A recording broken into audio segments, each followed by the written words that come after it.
Well, look who's back together again. Your old pals, Ben and Woods, 97.3 The Fan. Happy Monday day to you. It's October 16th.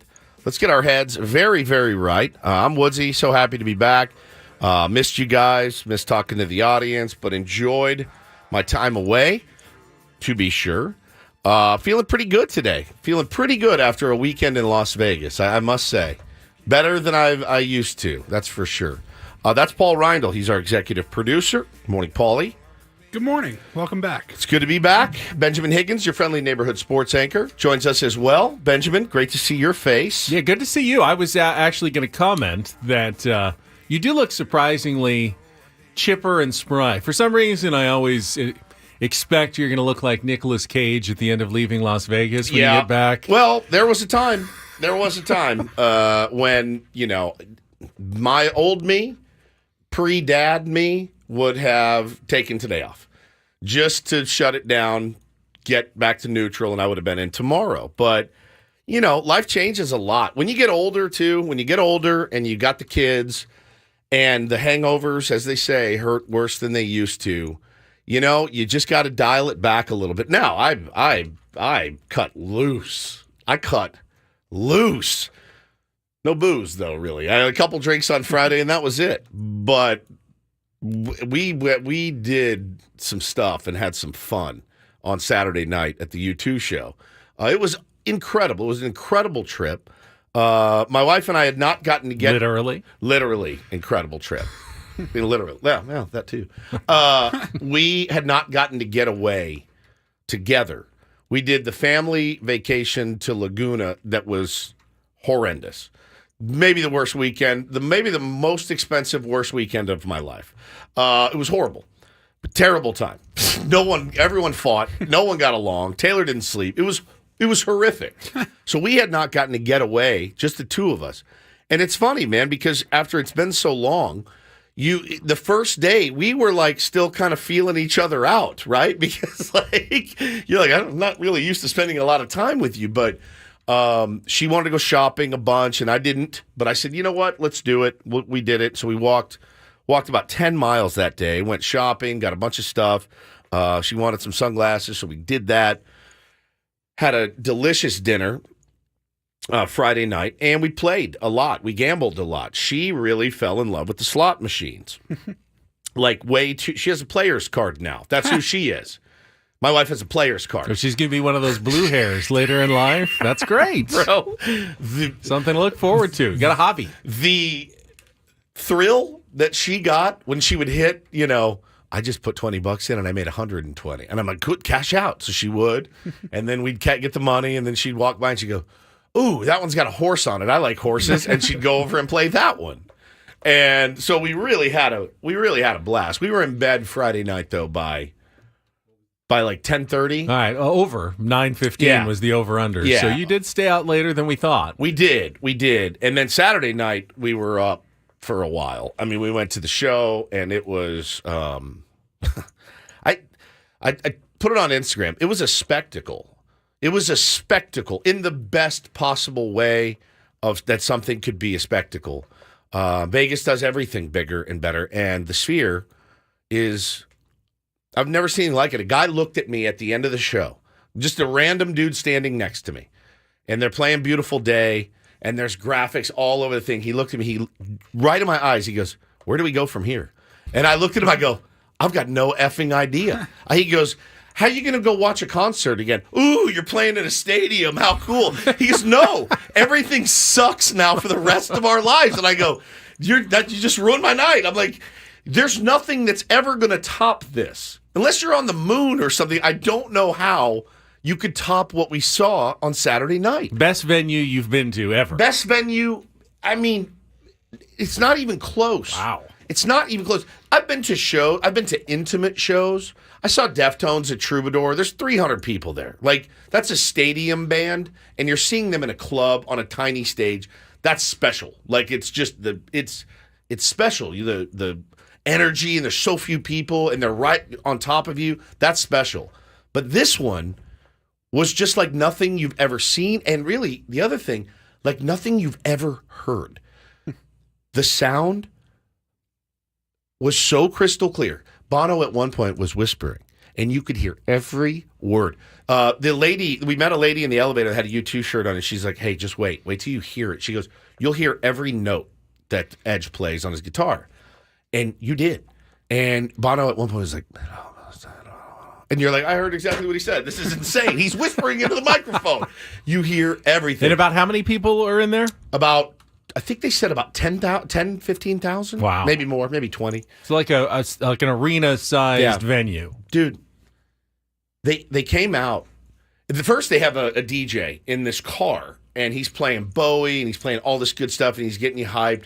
Then the car moves across the crowd, and the crowd parts, and then he's over on this side, and he's playing just the best songs, like all hits, and everyone's dancing and singing, and then the lights go out, and they do like an Elvis montage because you're in Vegas, and they do like there's Elvis and Priscilla on the Sphere, and you say, love me tender, love me true, and you start to tingle, and then they walk out, and they play Zoo Station, and Bono just walks in, and you're like, oh my God, this is really happening. And they ripped through Achtung Baby and then played some other, huge hits like Where the Streets Have No Name. That scene turns into a huge desert that you're just looking, you're like, I'm in the desert. I'm in the desert right now. And I know I was not of sound mind and body, but I was in the desert in that moment.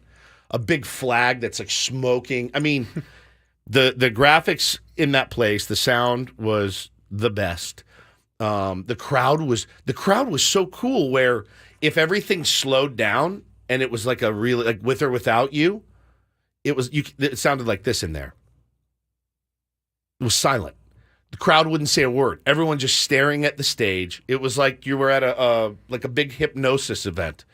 So, man, after that, we went out. We gambled a little bit more at the tables, which was not a pleasurable experience for me. I caught more 12s and 13s than any humans ever caught at a blackjack Like if table. the Padres season was a blackjack 12 session. Just 12. This is the worst. I was telling Paulie this morning. So I really 12, 20, 12, 12, 12, 12, 12, Yeah. 12, 20, 12, 12, yeah, 12, that's it. 12, I'd win 20. one. I'd win one and be like, all right, I'm back. And it would be my smallest bet. So I'm like, I'll double it. When you get blackjack, the dealer gets 28 and 26 and goes way over. When you get 17, the dealer always gets 18. Always. I mean, I got smoked. So I go to the roulette table, and I love roulette. I really do. Throw 100 down. Now I'm at the Venetian. It wasn't it was $25. So you had to have at least $25 out there for each hand, which is pricey. Yeah. But I put a stack on 22, my lucky number. I put a stack on 6, my kids' birthdays. Both of them were born on the 6th. And 15, which is my wife's birthday. And then I would bet black. Red. I'm like, oh my God, that's 9 reds in a row. That's never happened before. And so then I'm out. I'd get up, I'd walk away, grab a drink, come back. 22. I'm like, I almost wanted to turn the table over, dude, at one point. I was so bad. I'm like, I know we would walk by and I'd go, that 22 4 times. I'm like, we'd be rich right now. Oh, it was such a beating. We got killed on the tables. We both left down. But other than that, we didn't go.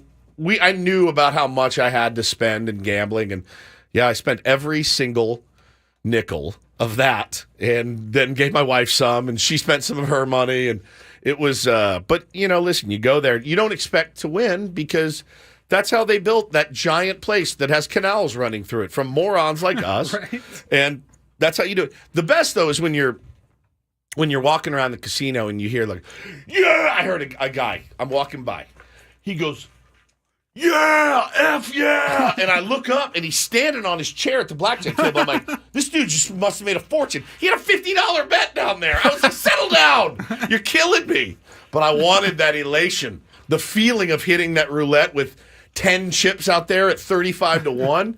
When it happened, the minute I walked away, my number hit over and over and over. That board that shows you the numbers can be I don't want to curse. see that. Yeah. Because you look at it like a moron. So you're like, well, the probability says it should be red anytime. My ass. No effect zero, whatsoever. none. All it does is mess with your head.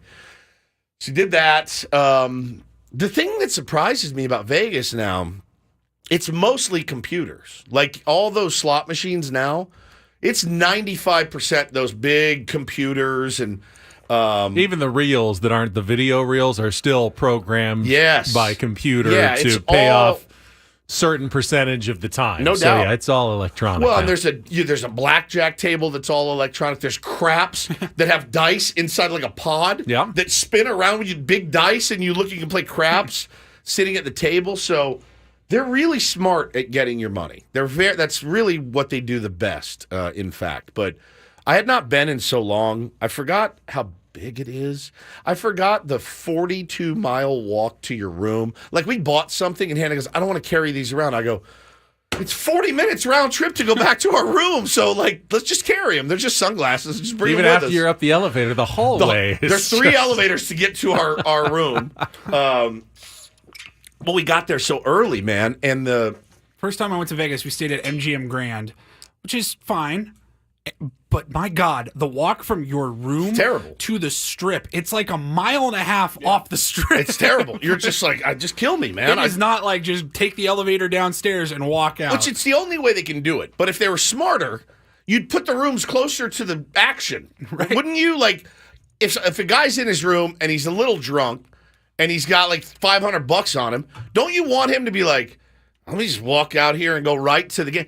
If he has to sit and think, it's a 30-minute walk, it's 3 elevators and an escalator, maybe I'll just kick it. You want them closer to the action, but hey, listen, they know what they're doing there. We had delicious food.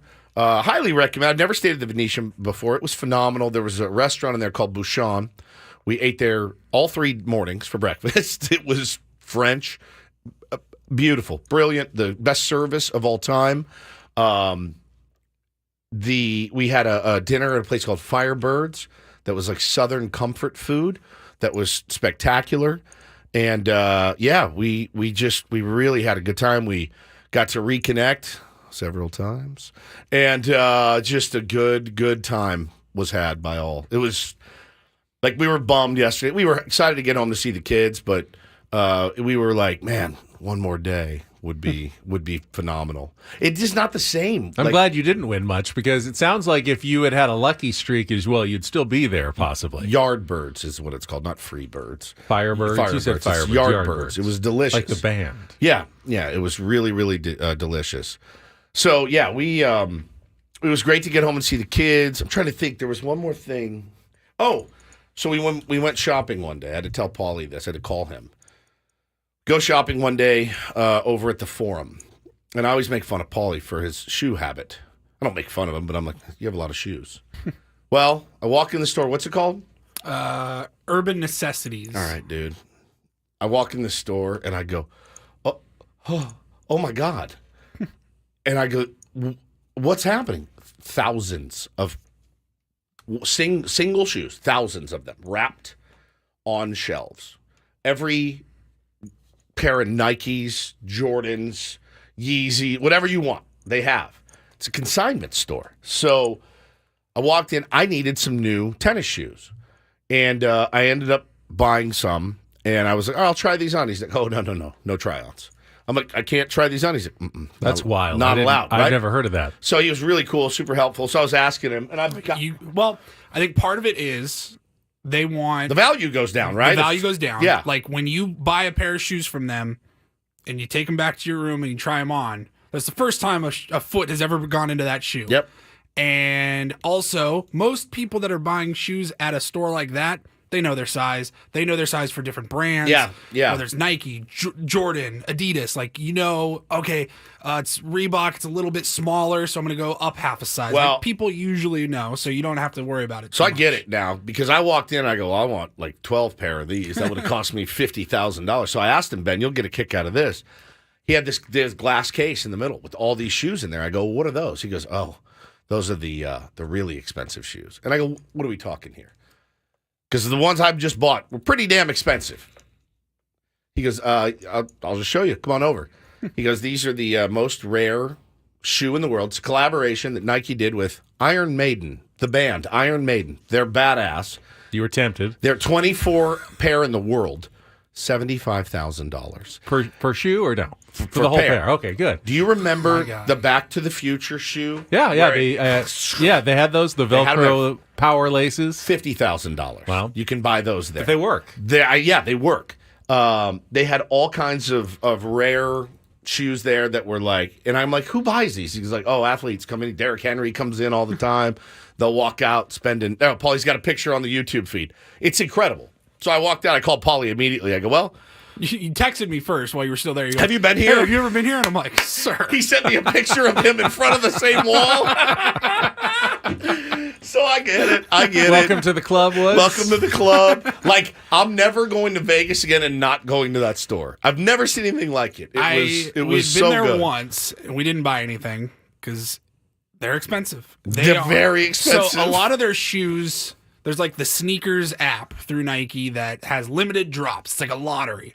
And if you don't hit on it, you can go to this store and all of those shoes, they've got them probably for double the face value, but it's better than 10 times the face value for some of those shoes. Exactly. So, you're looking at, obviously they have the super expensive ones. You're looking at $250, $400, somewhere in that range for a pair of shoes. And we had a good night at the slots one night and said, let's go. Let's go. I loved it. Dude, the feeling of walking out of a store, any of those stores in Vegas, with a giant bag in your hand, You feel good. You feel freaking cool. You feel good. It feels awesome. And now I own Drake's line of Nike Air Force Ones. Certified Lover Boys is what they're called. I have them. They're mine. I own them.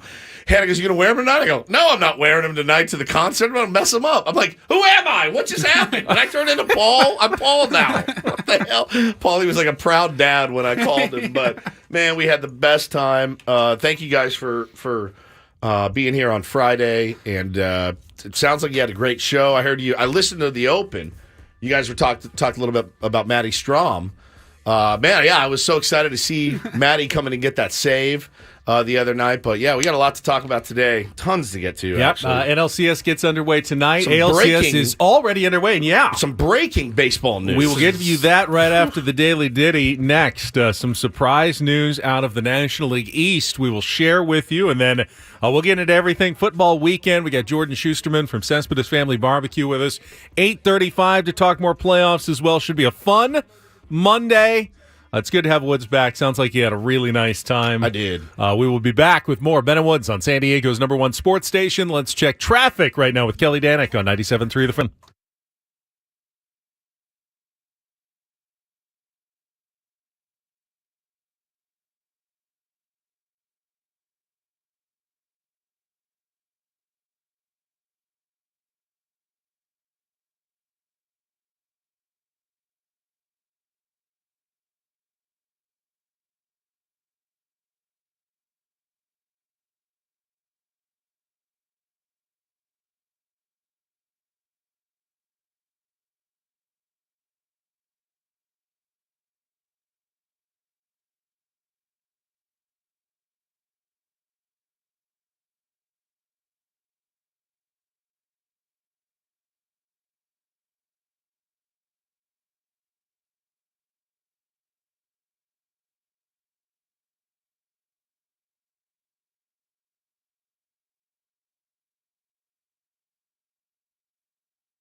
I think I know this one. I am you heard of also this? familiar with this particular ditty. Now, why did Paul choose? Songs about being satisfied. That's a good theme. That wasn't the theme I was going for, though. What is it? So, in honor of your trip Mm-hmm. and the story that you just told, the theme this week is bands you would love to see at the Sphere. Oh, that's a great one. Okay, that's a pretty Great one. That's a pretty wide open. It's choice, wide open. though. Yeah, but Well, I some think, of them's not going to, some, you can put anybody, you can put the three of us in there and then people are going to be like, this is badass. Right. But Oh, I thought of a ton of bands. I'm like, no, I think I just want to see that band. I'm thinking, who's going to have the effects, the whole visuals? thing. Who's gonna going do it right? Who's going to do it right? Oh, God, they did it right.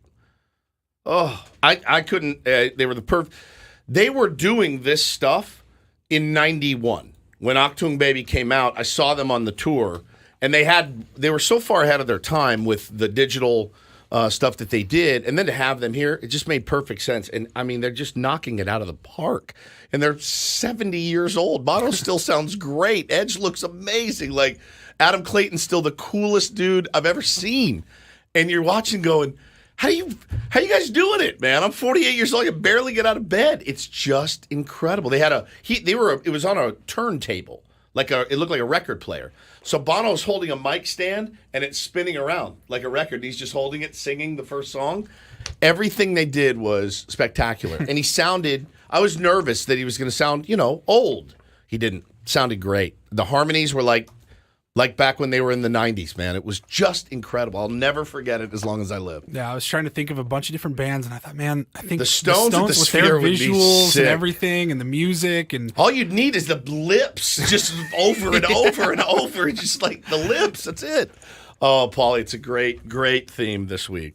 You sold a lot of tickets, I think, to the Sphere this morning with your review. That was a 5-star plus review of your experience for sure. God, man, it was so good. And now that it's gone, I told Hannah, I go, well, when's the special coming out? That's like, I'll spend whatever it takes to see like the behind the scenes and what they did, because it did. We did feel like we were in a little bit of a part of history. I think that was their seventh show there. I feel like, all right, man, you got in the top 10 of concerts there. We figured they're going to have a chance to work out the kinks. There was not a kink in sight. The venue, by the way, I know it's new. It is immaculate. The floor, I was looking at the floor. I'm like, there's not a stain.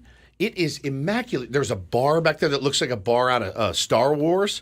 I mean, it's all dark and the neon, and you're like, this is incredible. This is just an incredible, incredible place. Easy in, easy out.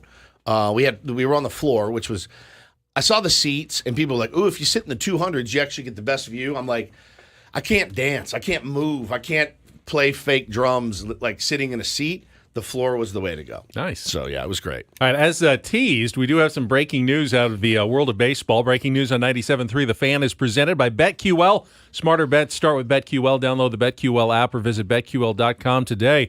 Yeah, after their surprising season and run to the playoffs, bit of a shocker. The general manager, Kim Ng of the Miami Marlins, is out today. Craig Mish reporting that the team and Ng, I guess, unable to reach agreement on a new contract. Her deal was expiring at the end of the 2023 season. 24. So there was a mutual option. Okay. And she declined the mutual option, probably wanting to renegotiate. If I don't want to speak for her. Should have some leverage, though, after Right. that season. So you say, hey, I'm going into next year as a lame duck GM as well after the job that I just did. Mm-hmm. We're on the right track. I've heard from Skip nothing but the most glowing, positive reviews. He goes, do you have any, she's so easy to work with. She listens to everybody. She will make the decision, but she wants everybody's input. She wants the culture to be great here. And she was a big part of that culture turning around. Along with him, they were a really dynamic team. And so I'm sure they said, hey, well, we're going to pick up this option. And she said, well, what about 2 more years? And they said, no, we're not going to do that, which I think is absurd. But what it does do is it frees up one of the most talented, brilliant GMs in baseball to now take another position in probably probably 5 or 6 markets I can think of off the top of my head that could probably use her. I think her agent's phone is burning it's blowing. up right now. No question. I think New York. I think David Stearns will be looking for a new GM as Billy Epler resigned. AJ Preller has been rumored to want to hire a GM here. I think she'd be a phenomenal fit. It's not going to be from a lack of opportunity for her. And she'll be able to get the deal that she deserves. And I think she absolutely deserves it. The moves she made at the deadline to help propel them were spectacular. It's a really intriguing idea for the San Diego Padres. Massively now, intriguing. I have no knowledge. I mean, this is just breaking now, so no idea whether they'd be interested, but you can certainly see how it could tick some boxes in terms of creating that extra layer, perhaps between Bob Melvin and A.J. Preller. Certainly, just in general, kind of a PR win. Not that it's a PR hire. She certainly earned her spot and proven herself. But, it's a positive story for a team that could use a little positive vibes in their front office right now. Based on, last season and what the narrative has been going into this offseason, this can change that. The stories about the Padres would, I think, instantly change coming out of the front office with Kim Ng having a more forward-facing role if they were interested in hiring her. So, now, I think that's an intriguing possibility. Padres were on her years ago. Yeah. I mean, they've spoken to her before. So they should be very familiar with her and her work. I do want to talk about this today because there'll be another story. I'm sure you all saw the news yesterday of Alyssa Nakin getting interviewed by the San Francisco Giants. And really, man, some of the things I saw online yesterday, some of them from Aubrey Huff, but some of them from other people I know, people I follow, were really kind of a bummer. And I just want to maybe ask the question later, what's the problem? What would the problem be with a female manager in baseball? So think about that. Noodle it over. You can call in. We don't have to give your name. I won't embarrass you. I genuinely want to know, what would the problem be? Okay. Well, we're going to talk baseball in our next segment. So if you want to join us, 833-288-0973. Talking about Game 1 of the American League Championship Series. The runaway train that is the Texas Rangers. They have not lost in the postseason yet. God, that was a good game. Got another fantastic pitching performance. We had another base running controversy in the playoffs again. Little tiny feet. We can talk about that coming up next. This hour of Men and Woods is brought to you by the Golf Mart. We'll come back next on San Diego's #1 sports station, 97.3 The Fan.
Well, you were out of town this weekend, Woods, but you did notice that our local teams fared pretty well Very over the well. weekend. We got the Aztecs won on Saturday night in Hawaii. Close game. The Gulls won their first 2 games of the season, both on the road in Happy for Ontario. them, dude. Happy for Matt Savant and the No Gulls. doubt, man. They needed that. You got their home opener on Friday. And yesterday, the Wave won the NWSL Shield, which is the regular season championship. They both had to win, and they needed Portland to lose. Both things happened, so they'll be the number 1 seed going into the playoffs. They get a bye, and they will play. But wait, what about the rest? Oh, yeah, well, is the rest going to be talk too about much rest. They don't for play them? until November 5th. Oh, so well, now they probably will forget You've got your going. built-in excuse, how to play soccer Wave. entirely. Oh, They're going to my have to God. relearn the game before That's they get to unbelievable. play. How could they do it? And they couldn't do it. and then where you were in Vegas, the Loyal came up with a win in their final ever regular season game.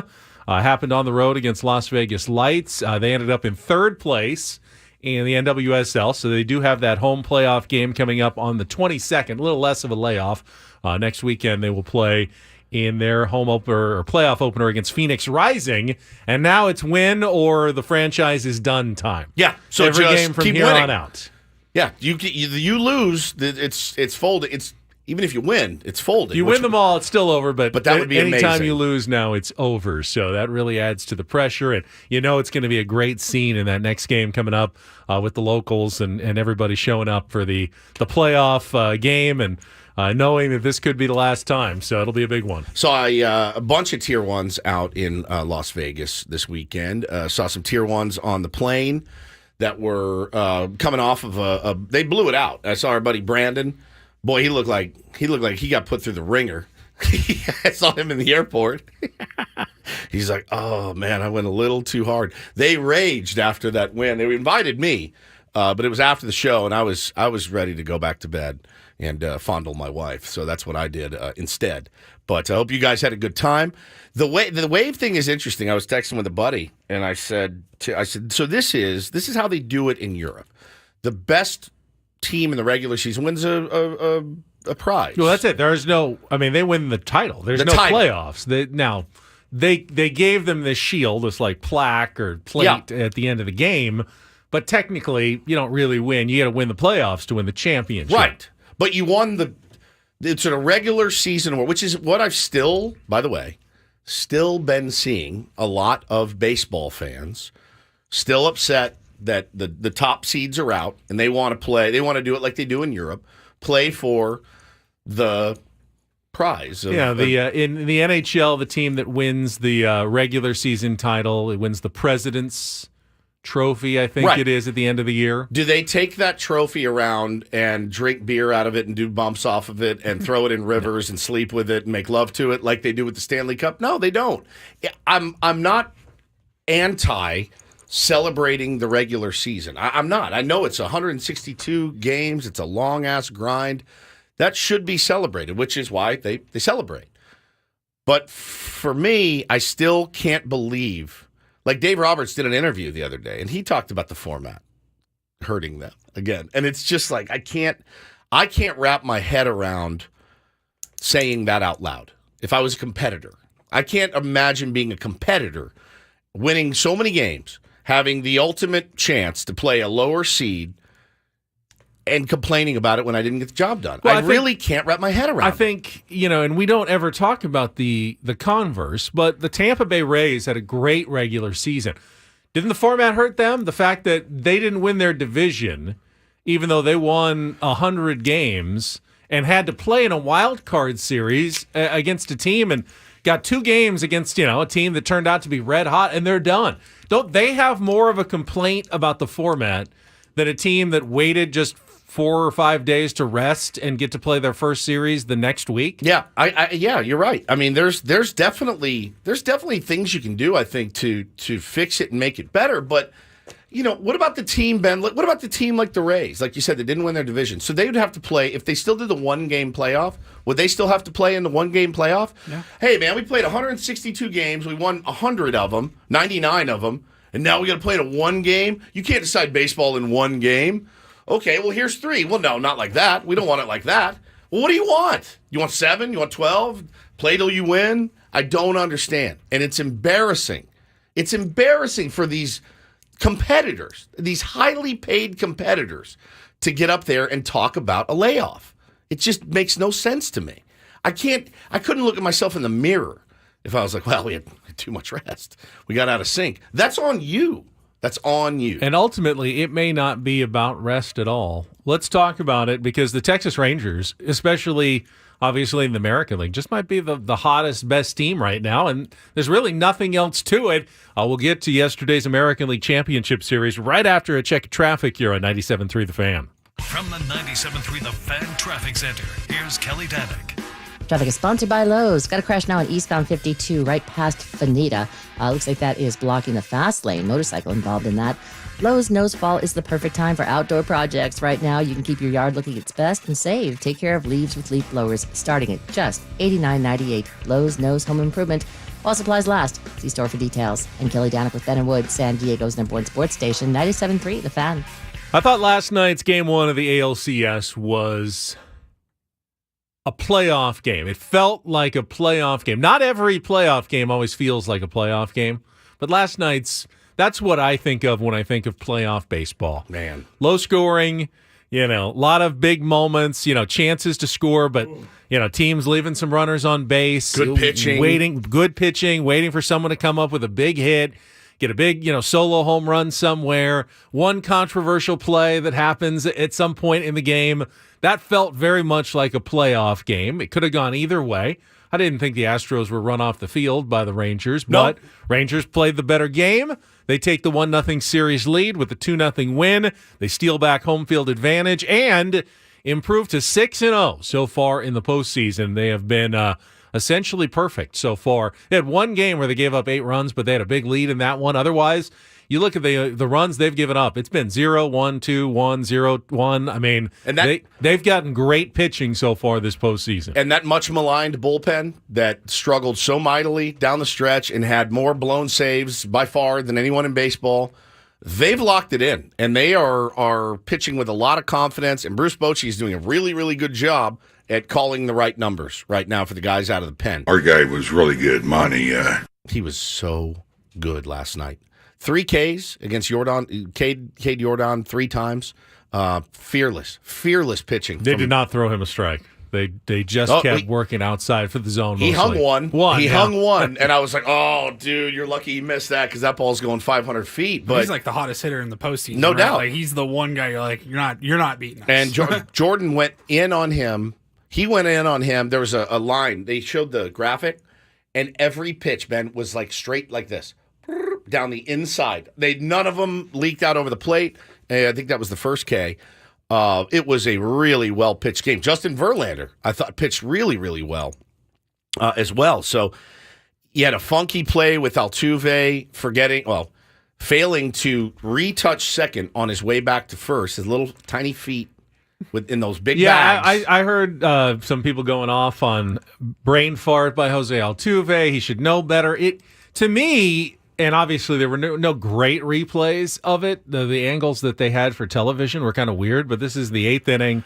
Alex Bregman hits one that looks like it's gone, but that weird ballpark. I mean, if he pulls it to the left, it's gone. If he hits it another 10 feet, it's gone. But right in that little cutout, great catch by Evan Carter, who's been a playoff sensation after being called up in September and now has been one of the absolute critical performers for the Rangers. How good's that kid? Was he 21? 21 years old. He's been critical for them so far. So rips one down to first. Abreu slows it down, but it gets through. He did not hesitate. 1 second around the bag, and then he looked and he ran, and Kyle Tucker could not throw him out. Next guy gets a knock. That's the first run off Verlander. Yeah. I mean, he made the catch of the playoffs so far. Maybe Michael Harris's was probably a little bit better, but this one in the deepest part of whatever they call that leaping place. catch, Minute Maid Park still, yeah. Oh, my God. So he throws it back in, and credit to the Rangers for being alert and aware because they went right to second base going, I think he missed the bag coming back. Was pointing at it. Yeah. They were all on top of it. The umpire called him safe initially. So the situation was Altuve. It wasn't like Bryce Harper where he had made a big turn and then had to come back and touch. He had just barely gotten there, so it was almost like he hit it and just did the turnaround, like I'm going right back. and never kind of touched it twice. I don't even know how it works. If you were standing on second, if you run straight to second and you're standing there and they catch it and you run back, You're fine.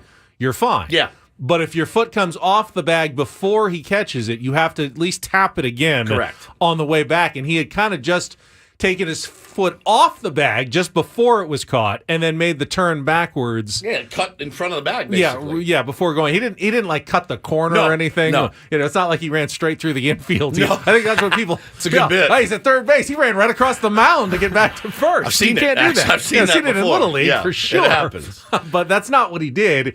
He just did a weird. His feet when they turned just kind of were awkward, and he didn't get a chance to tap it on the way back. Yep, he did not, and that was a huge double play.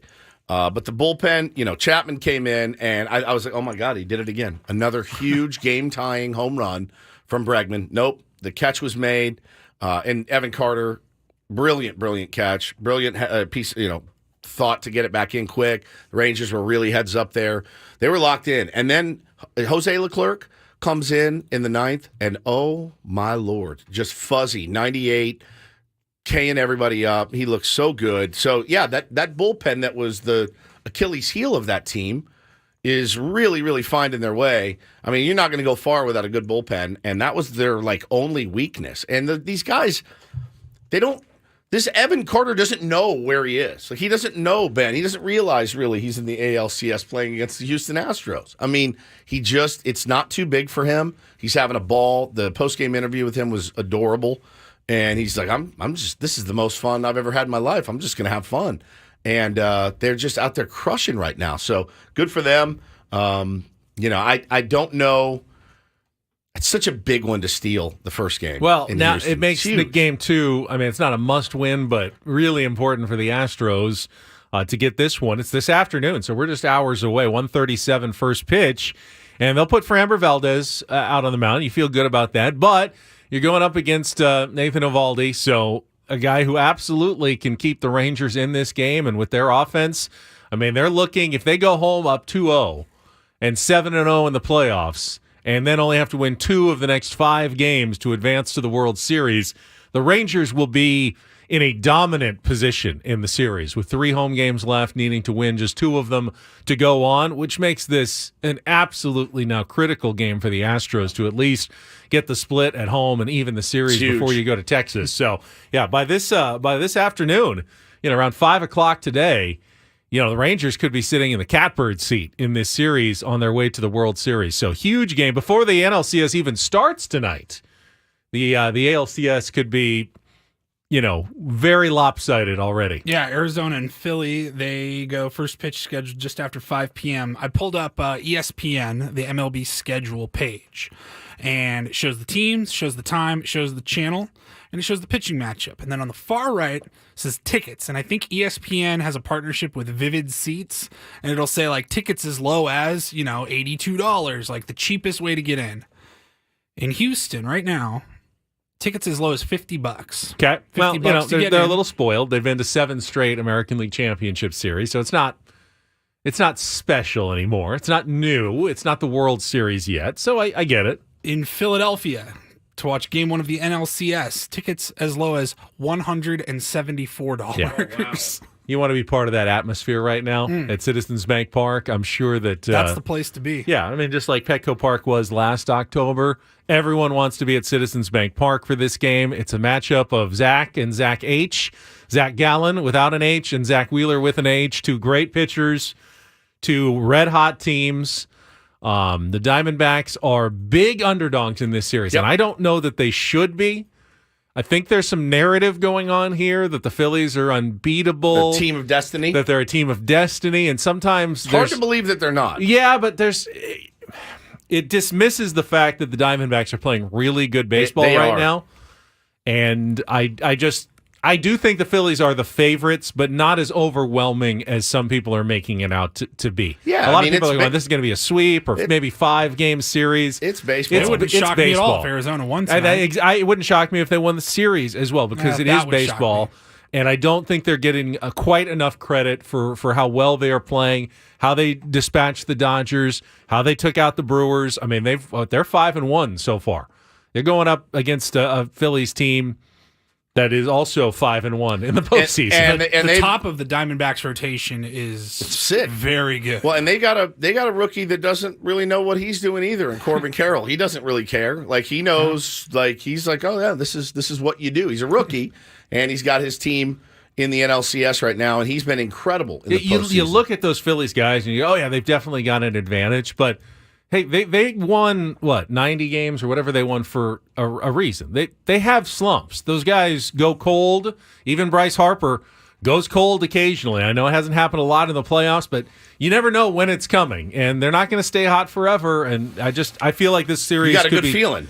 I just feel like it could be closer than a lot of people are getting it credit for. I just keep hearing, yeah, the ALCS is going to be good, but the NLCS, no one can beat Philly. And Philly, it's impossible. It's not impossible. It's not impossible. It's hard to beat a team that is playing with house money. And that's what I feel like the Diamondbacks think that they're doing right now. Like, hey, we're just going to lay it all out there and see what happens. Win 4 games. All right, end of hour number 1. Don't forget you can tune in to Kickoff with Boomer and Valente each Friday night at 6 p.m. here on 97.3 The Fan as they break down all the NFL games. It is brought to you nationally by Casamigos Tequila, brought to you those by Drink It, and Lowe's. Lowe's knows home improvement. We'll come back. I want to talk a little NFL yesterday. We had 2 major surprises, and we'll play some Take on Woods as well coming up next on The Fan.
Did your survivor survive yesterday in the NFL? Because if you had the undefeated 49ers, you're out. You had the undefeated Eagles, you're out. The Jets and the Browns ruined people's lives yesterday. They certainly did. And the Bills almost wrecked our new survivor pool. Apparently, Woods, or you were out already. I'm out already. But, Bills already wrecked Paul, mine. Adam, and myself, we all took the Bills. Seemed like a pretty easy pick on Sunday Night Football. Against the hapless Daniel Jets. Jones was out. The Giants have been absolutely horrific on primetime I'm games. so glad I didn't bet on that game because I did. I just didn't feel comfortable. It was a 15-point spread, I think. I read some stupid thing. Guy probably works for a gambling site and put it out, and I was like, well, it looks good to me. I mean, I would have taken the Bills Idiot. over the Giants, even with Daniel Jones. And you're like, oh, they're throwing their backup out there? Like, come on, easy money. The Giants have not scored a touchdown in over 200 minutes. Yeah. They're terrible. And I they was watching the pregame show, and one of the hosts was like, who is everybody picking? And every single person picked the Bills. Of course. And somebody, I think Jason Garrett maybe, he's like, they've played one good half of football the whole all year long. Yep. So I saw a stat yesterday, and I will admit it. I picked the Bills. They should have lost that game yesterday. Easily. There was at the end of the first half, the Giants had the ball right at the goal line, but no timeouts. And Tyrod Taylor apparently audible to a running play, and they got stopped at the line of scrimmage. They could not stop it or spike it. They lost out on at least a field goal there, if not a second chance at a touchdown. So that cost them 3 to 7 points. And then the referees missed a holding call on first of all, they called pass interference with no time left in the end zone when the Giants had a chance to win it on the last play. Correct call. So they had an untimed down at the 1. They tried passing again. Another, grab of the jersey was not called this time, and the Bills survived 14-9. I saw a stat on that game last night. The Giants had more passing yards, more rushing yards, more first downs, fewer turnovers. When you do that, the teams that had done that were 134-0 in the last 134 games. You do not lose NFL games when you out yardage and take care of the ball better than your opponent. You always win, except they didn't win. They lost to the Buffalo Bills last night. So the Bills did survive and keep our survivor picks intact. And then I'm still alive in the afternoon shows one as well. They were down to like 25. They started with like 68 people. Now they were down to 25. I'd imagine that at least a few people lost yesterday with the 49ers and Eagles both going down on the road. How does that happen? Well, the 49ers lost both Deebo Samuel and Christian McCaffrey. That'll do it. And the Browns have a good Their defense. is solid, man. And, at some point, no team goes undefeated for a reason. You just have a bad day. It usually happens on the road. You don't expect it to happen when P.J. Walker is quarterbacking for the Browns. And you miss a field goal, 41-yarder to win the game. The Jake Moody had a chance to win it for the 49ers at the end. He missed that. You got to have a lot of things go wrong. You do. You got to make that field goal. You do. I don't think it's going to ultimately torpedo the 49ers season. They're going to be fine at the end. I was looking. There was another. Which game freaked me out at first? Oh, Carolina and the Dolphins. 14-0 Carolina at the early. They're up 14-0 in the second quarter. I'm like, oh no! Like, what is happening today? And then Miami figured it out. They figured it out. But the Eagles, I thought, just looked bad. The Eagles just looked bad in their game against the Jets. They were up 14-3 and then shut it down. And Jalen Hurts threw 3 picks. A couple of them were really, really bad in that my fantasy game. quarterback. I know it well. And fantastic work. The Jets do have a decent defense, but they really shouldn't be able to beat the Eagles even at home. But they get the 20-14 win. And guess now who has tied for the best record in all of football? The Detroit Lions. The Detroit Lions are now tied for the best record in football after Jared Goff throws for 353 yards, 2 touchdowns, and a 20-6 win over the Tampa Bay Bucks, which is kind of a legit win again for the Detroit Lions. We gave them no love last week, none whatsoever. When the Lions were sitting at 4-1, we were going through all the conferences, the pretenders and the contenders and all that crap. We didn't give the Lions any love, and they deserve some love. That is it doesn't matter who you play, Ben, in the NFL. That's an accomplishment to be 5-1, and you look at them and what they've added, and the way that they're running that football team right now, and the way that Jared Goff's playing. 5-1 is quite an accomplishment, and they should be really, really happy about how their season has started. And they're a fun ass team to watch. A really, really fun team to watch. Had a lot of quarterback injuries yesterday Yeah. as well. Justin Fields left with, I believe they're calling it a dislocated thumb. That's the reporting. Jimmy Garoppolo had to be taken to the hospital with a back injury, but the Patriots are so bad that the Raiders were able to win that game anyway. Mac Jones just looks terrible. Cheeks, I man. don't know what they're going to do in New England, but You see Bill throw the clipboard throw or the headset, the iPad. yeah, whatever I'm sure he's got Boston there. radio is fun today. Oh, it's so good. So good. Noodle arm. Mac's Jones. got a noodle Mac's got a arm. noodle arm. It's fantastic. Well, they've had their run. You know, listen, I don't feel bad for Patriots or Patriots fans at all. You have 7 rings or something. Any sports fan from the New England area? No, 0%. You've got it all. You got baseball, you got basketball, you got football. They have hockey. Yeah, you got hockey. Bruins have won. Suck it. Sorry, your time is done. Let's get a shift out here to the West Coast. Need a contestant for Take on Woods if you want to join us now that he's back. Chance to qualify for a trip to Las Vegas. Who knows? Maybe you'll go to the Sphere while you're there. We will give you some tickets to Frankie Valley in the Four That's close Seasons. to the same thing. Yeah. You're just too good to be true. Can't take my eyes off of you. 833-288-0973 if you want to call in. We'll play our game here in just a couple of minutes. Speaking of quarterback news, did you see Aaron Rodgers throwing some pregame passes? No crutches. No crutches. Wow. I mean, not Kyle. obviously not ready to come back yet, but it He just- certainly seems like a sign that his recovery is going well. And with the Jets now at 3-3, which is you can throw a blanket over half the NFL teams are like 3-3 right now. Yeah. That win kind of changed a lot of things for Yeah. the Jets because everyone's assuming that's a loss. You're 2-4. You're not really a playoff contender. Now the Jets look and go, hey, we sneak a few more wins out. We get Aaron Rodgers back late. Jeez. And you can start thinking kind of a little hopeful thoughts if you're a New York Jets fan at this but point. we all know how it's going to end. It's the Jets. You know what's going to happen. Right. You know? How do you, I mean, that's a testament to Aaron Rodgers, man. He's something.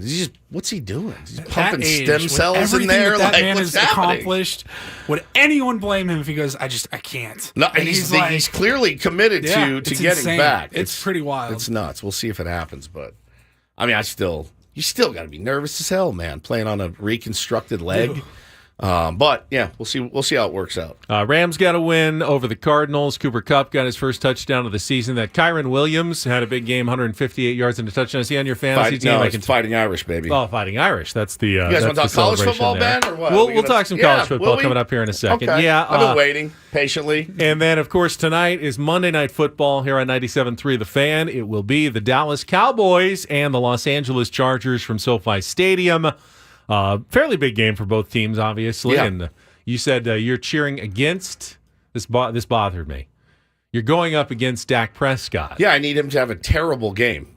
Just hand it off. But just hand it off. Cowboys win. Hand off. I don't want to see a touchdowns. bunch of Dak interceptions tonight. That helps the That Chargers. could really so. help my fantasy I can team. see though. that. It I really can see would. that. But so we'll have that for you tonight here on 97.3 The Fan. Chargers and Cowboys after the Gwynn and Chris show that is coming up this evening, and that will wrap up Week 6 of the NFL season.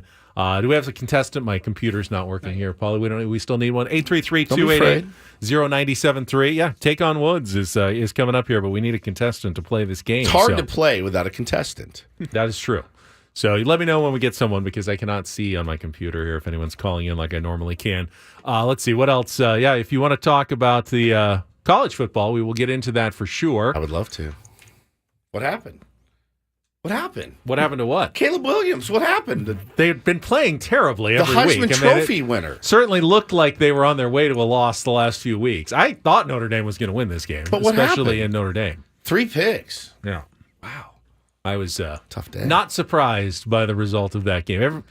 Was Notre Dame was favored, weren't they? -3. Yeah. There was a reason for that. The USC Trojans have not looked like a complete team the last few weeks. Yeah. And just ready. Now, what happened to Dion, though, on Friday night? Oh, my God. Was, I thought, the So story. we're getting ready to head out for dinner in Vegas, and I'm looking at my bet thing, and I'm like, What's the line? 13 or something? I was like, all right, I'll try it again. We get downstairs. We're playing some cards. I'm like, 29-0. This is the easiest money I ever made. I had money on that game too, and I went to sleep, and I woke up on Saturday morning. I did have the over as well, so I broke even, but I was like, 29. How'd you lose this game? I'm like, what happened? What happened in that game? What happened? I didn't see it. What happened? I didn't either because once it was 29-0, you shut it off. I just stopped turning it off. There's no reason to PM. watch. Stanford's terrible. There's no reason to watch. It's like 28-3 in the Super Bowl. They did a Saturday Night Live skit. Dion was on Weekend Update, and they asked him what happened. He goes, "I went home at halftime. I thought we were going to win." Kenan Thompson was Oh, that's Dion, phenomenal. and it was Find that if you can, so Paulie. Find it if you can. I want to play it. That surprises anyone. I went home at halftime. That is Let me tell you one thing, unbelievable. though, Colin. He's like, who's got it better than us? He's like, well, Notre Dame. Yep. Michigan. Yeah. Ohio State. Yeah. He goes, yep. Yep. Oh, Yep. I've heard of Right. them. Yep. They're good. Yep. That's amazing. 29-0. That's brutal. All right, looks like we got a challenger for you, Woods. Let's get to it. Let's play some Take on Woods.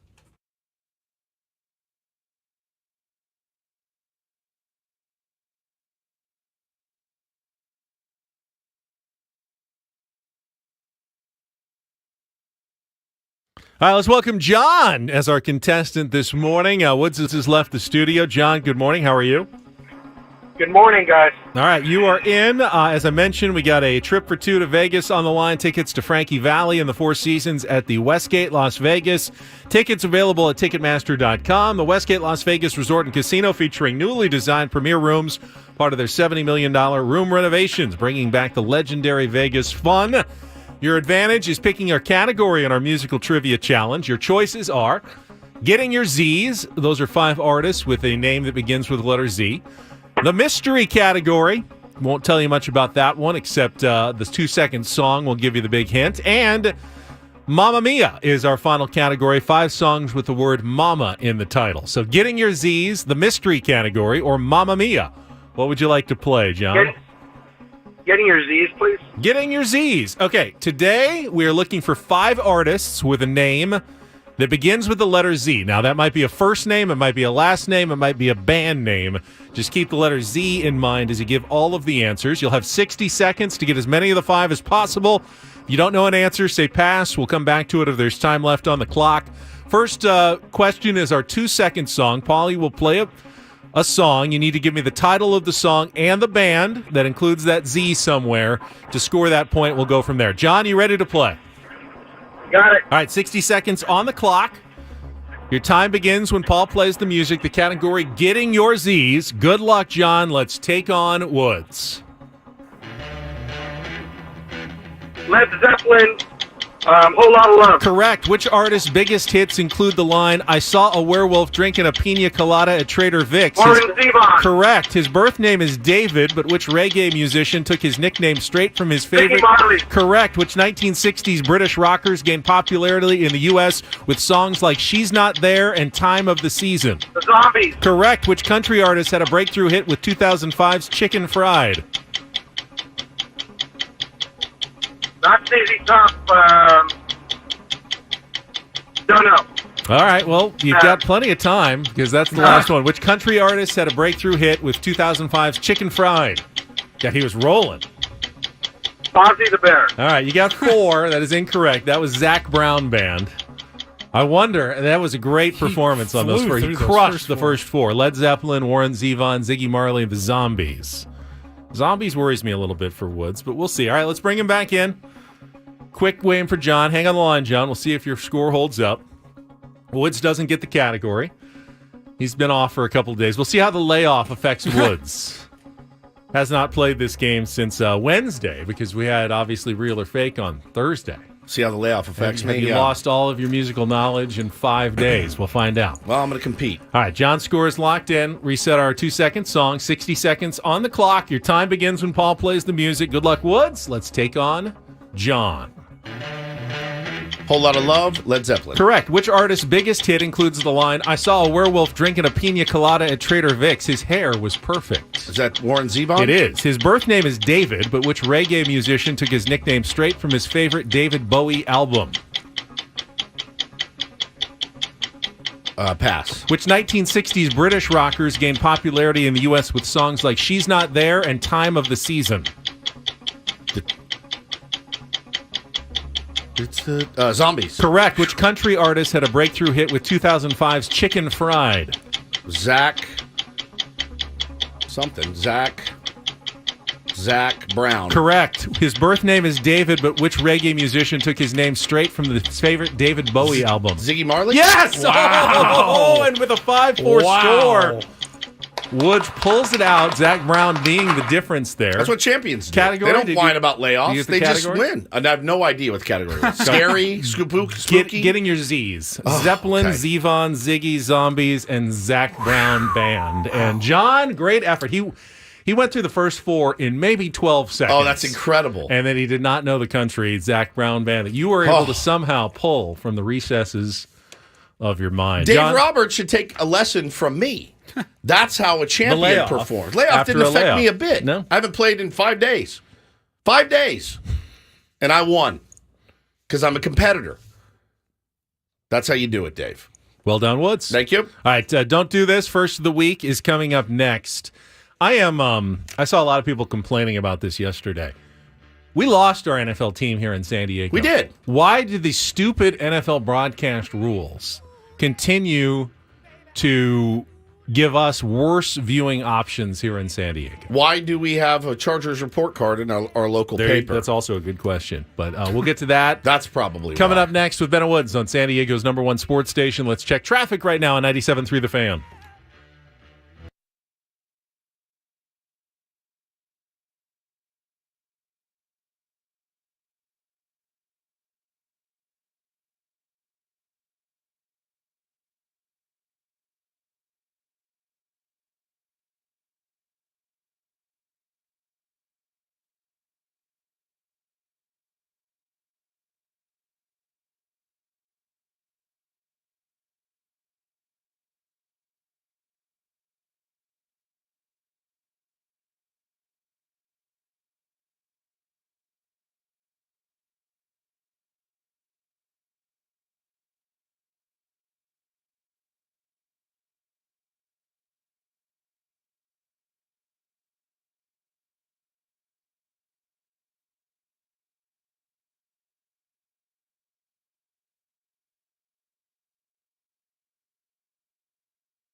This hour on Ben and Woods brought to you by Smart and Final. Halloween shopping making you want to scream. Head to Smart and Final for tricks, treats, and a whole lot of sweets. Pick up candy, Halloween decorations, and more in one trip, and that's it. Only at Smart and Final. I got to don't do this for my children and my mother-in-law who hung scary, creepy witches and werewolves in the trees in my front yard, and I walked out this morning and almost crapped my pants because I had forgotten that they were there. That's and what I they're walked supposed out. to make They were you do. hanging from the tree. I was like, "Ah!" I was like, oh, you little turds. That's what they're supposed to make you do. Scared me to death. To death this morning. Almost killed me. I was like, I feel. Things are scarier at like 4:30 Dude, and it was all foggy this Yeah, morning. oh, yeah. And I'm like, why are there's people hanging from my tree? This isn't good. It's werewolf weather. It was very, very foggy and creepy. So well done, kids. You got your old man, which is, I know, the goal. All right, I'm speaking on behalf of those of us, and I'll count myself among them when I'm at work because I watch Red Zone at home. Sure. Then I go into work on Sunday. So in the afternoon games, I am at the mercy of what is being shown, which is not as bad in the afternoons. The Red Zone's better in the 10 a.m. window. It's not as critical in the afternoon because there's usually only 3 or 4 games. But yesterday, I was watching the end of the 49ers game, which was close, obviously. You know, the 49ers are coming down, a chance to kick a game-winning field goal, when all of a sudden, snap, we have to leave you. Contractual obligations mean that in the San Diego market, we have to carry the Los Angeles Rams game in its entirety. First of all, no. Why? We're not Los Angeles. I don't care about the LA Rams. I'm watching this and have been watching this 49ers game in the morning pretty much the whole way through. First on Red Zone, then at the end I'm just watching it to see who's going to win. And you rip it away from me at the last minute when it's about to be decided. You should never do that as a network Yeah, and as a never. league. Never turn off a game in the last minute or two when it's about to be decided from an audience that has watched for 3 hours. This was a long game. So 3 hours and 20 minutes or so you have watched this game, and then they pull it away from you. And I had no recourse at that moment to switch it to another channel to find it. So you lose that game, and then it's not like you go right to kickoff. They make you go for 5 minutes of commercials before the game even starts. So they could have shown the end of the game, but instead you have to get those commercials in before the Rams game. Then you have to watch the entire Rams game.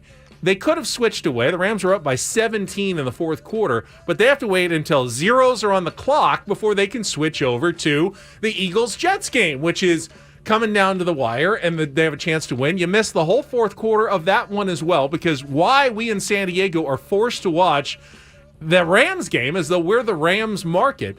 Are there really more than a handful of Rams fans here in San Diego? I'm sure, And this there's is, some, this but is a transplant town. there's a lot of 49ers but there's fans a lot here. of Patriots fans here. There's Yeah. a lot of Bears fans here. There's a lot of every fan here. They all, because why? They don't want to live in New England. They don't want to live in Chicago. They don't want to live in, they move here. Pittsburgh, Minnesota. Yeah, I mean, so you're always going to have that, but you asked the question, and I saw a former sports editor of the Union Tribune complaining about the same thing. I'm like, buddy, you greenlighted you're the editor. You greenlighted the report card for the LA Chargers. That was your guy came to you and said, hey, what do you think about this for an idea? And you said, sounds good to me. And then you're wondering aloud why we are, in cahoots with the LA market. You're part of the problem. I mean, at least the Chargers used to play here. The Sure, Rams I never get it. did. I get it. The Rams never did. I don't see a Clippers report card after every home game. Do you? Well, Kawhi sat tonight, and I never see that. I mean, give me a break. The network's got to figure it out. I saw something also, I think it was on Friday, maybe even Thursday last week. ESPN cut away from whatever college football game they were watching. Is that the Hail Mary game? I don't think it Or was. that was Thursday. I don't think it was a big game, but still, people had watched the whole game. There was a push at the end for a last minute, comeback, and then they cut away with it because they had to go to preseason NBA basketball because ESPN pays a lot of money for the NBA rights. Yeah, it's tough, man. It's tough. You have to let people finish what they started. There are actually 2 Hail Mary games this weekend. Did you see the end of the Colorado State-Boise State game? No, I saw the one on Thursday night. It was like a 21-point comeback in the I think they were down like 30-10 with 4 minutes to go. Good Lord. And they came back and they ended up winning on a Hail Mary. The crazy thing is I saw the video. So they had a record crowd at that game at Colorado State, whatever it was, 30-something thousand. By the time the Hail Mary was caught, there had to be like 400 people left. They had all left, of thinking course. they were getting blown out by 3 touchdowns with 4 minutes to go. No one was there to see it at the end of the game. Their team won on a Hail Mary, and everyone was gone because they were down by so much. It was one of the weirdest highlights I had ever seen. Let's jump right into do this, Paulie. DD mega doo-doo. Saw this pop on my feed yesterday, and made the mistake of reading the comments as I've been known to do, but thought this was a pretty cool thing when the Giants formally interviewed assistant coach Alyssa Nakin for their managerial role. She has been a coach with the Giants for a few years now and is very smart, and by all accounts, is very well respected by all the guys that she helps work on hitting with. And so they interviewed her. I don't know if she's going to get the job. The one of the leaders in the clubhouse is Stephen Vogt, who would be a good manager as well and probably deserves a shot. But I thought this was a really cool thing for them to at least interview her, and it got me thinking. Now, I read the comments and I went, oh God, wow, this is like 1955 in here, and I couldn't believe some of the stuff that I saw. Like, I have one question for you. If you're driving in your car right now, You really couldn't believe it? if you're driving in your car right now, and let's say the Giants are your favorite baseball team, my only question to you would be this: why not? Yeah. Like, why wouldn't you want her? So if your answer is, well, the guys aren't going to respect her because she never played a big league game. Well, Buck Showalter never played one Major League Baseball game. Joe Madden never played one baseball game. Jack McKeon never played a baseball game in the big leagues. Jim Leland, Earl Weaver, Joe McCarthy, who won 2,125 games in his big league managerial career, never played a Major League Baseball game. And the list goes on and on. Terry Collins, there's a bunch. I mean, there's a ton. Andy Green didn't win a bunch, but he was a manager. Why not? Like, why not? So, of course, had to go to the source, right? And looked at our old pal, Aubrey Huff, and what he had to say. And he said, well, women can't be managers because they manage emotionally. And I'm like, do you know who Earl Weaver is? Do you know who Terry Collins was? Do you know what Buck Showalter has done in his, like, I'm more emotional than any woman I know, by far. Good, bad. I'm weepier than any woman I know. I know a lot of fans who want to see more emotion from their manager no doubt. as well. Yeah. I get pissy more than any women I know.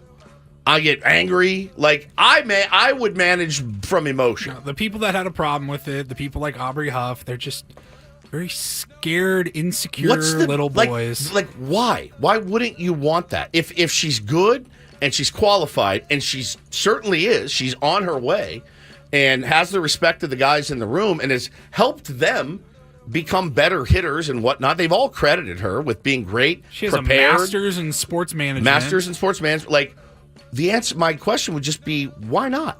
Why wouldn't? I've worked for women. I've worked for men. Had no problem either way. None.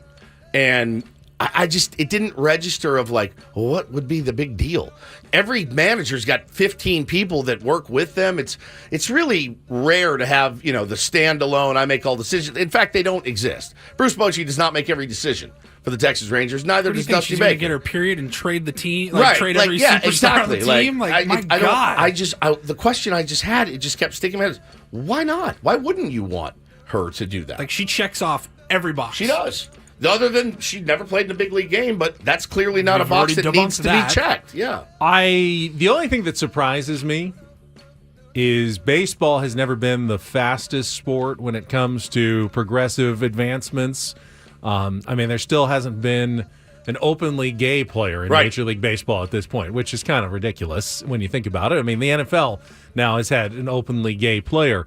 You thought maybe the NBA might have a female head coach. before Major League Baseball would have a female manager. Becky Hammond, what she did with the San Antonio Spurs, now obviously coaching in the WNBA Finals for the Las Vegas Aces. But I think it's great. I mean, in a sport especially where every team is looking for something that could possibly be an edge that other teams aren't doing. Well, here's one. When you can double the amount of potential candidates for a job, isn't that a chance that you might find someone better for that position? When you have twice as many potential candidates for your open position than any other, competitor has, then you have twice the chance to find someone who's the right person for the job. It's as simple as that.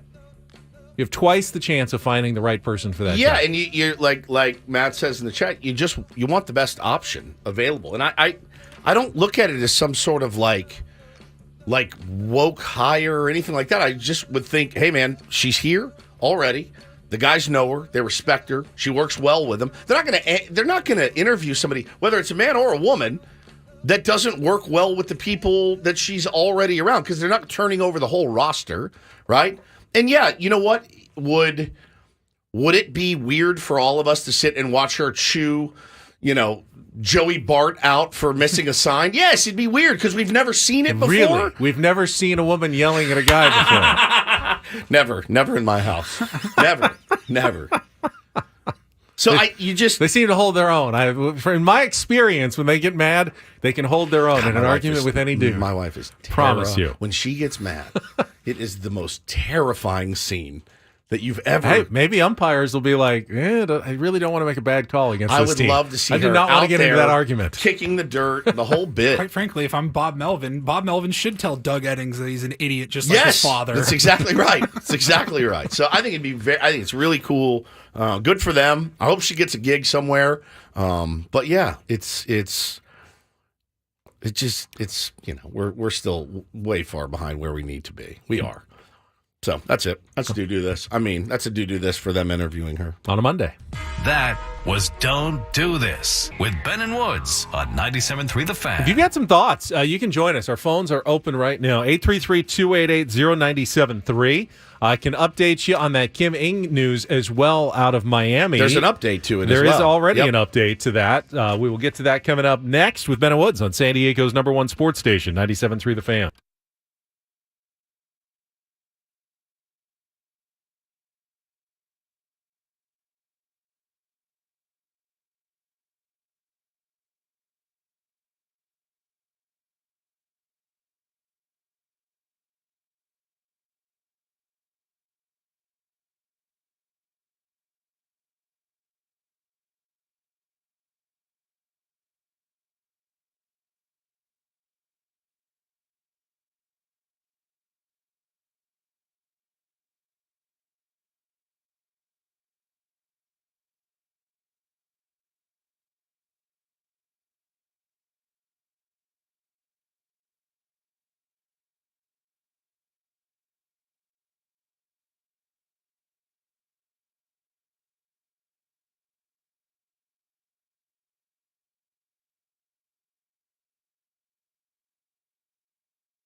Lots of news, women in baseball this morning. We're just talking about Alyssa Nakin being interviewed for the Giants managerial job. We had the breaking news this morning about Kim Ng leaving the Marlins as general manager, which was a big surprise considering Marlins just went to the playoffs and had heard nothing but good things.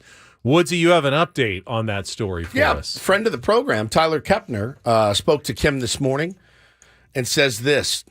Her quote, last week, Bruce Sherman and I discussed his plan to reshape the baseball operations department. In our discussions, it became apparent we were not completely aligned on what that should look like, and I felt it best to step away. I wish to express my sincere gratitude and appreciation to the Marlins family and its fans for my time in South Florida. This year was a great step forward for the organization, and I will miss working with Skip and his coaches as well as all the dedicated staff in baseball ops and throughout the front office. They are a very talented group, and I wish them great success in the future. So, yeah, Bruce Sherman's the owner of the Marlins. So you had an option left on your deal, and after the season, you go in for those meetings, and you sit down, and he says, well, this is what we want to do. And she says, oh, no, we can't do that. We need to do this. And Bruce said, nah, we're doing this. She said, well, then I'm not going to stay then if we're not going to, do what we need to do. And I admire her very much for that because, again, GM jobs are very scarce in Major League Baseball. GM jobs for a woman are extremely rare in baseball. And the fact that you're so committed to your vision that you say, okay, you call their bluff essentially and go, all right, that's fine. I will be stepping down. Now, again, Boston needs a GM. The San Diego Padres have mentioned hiring a GM as a buffer between Bob Melvin and A.J. Preller.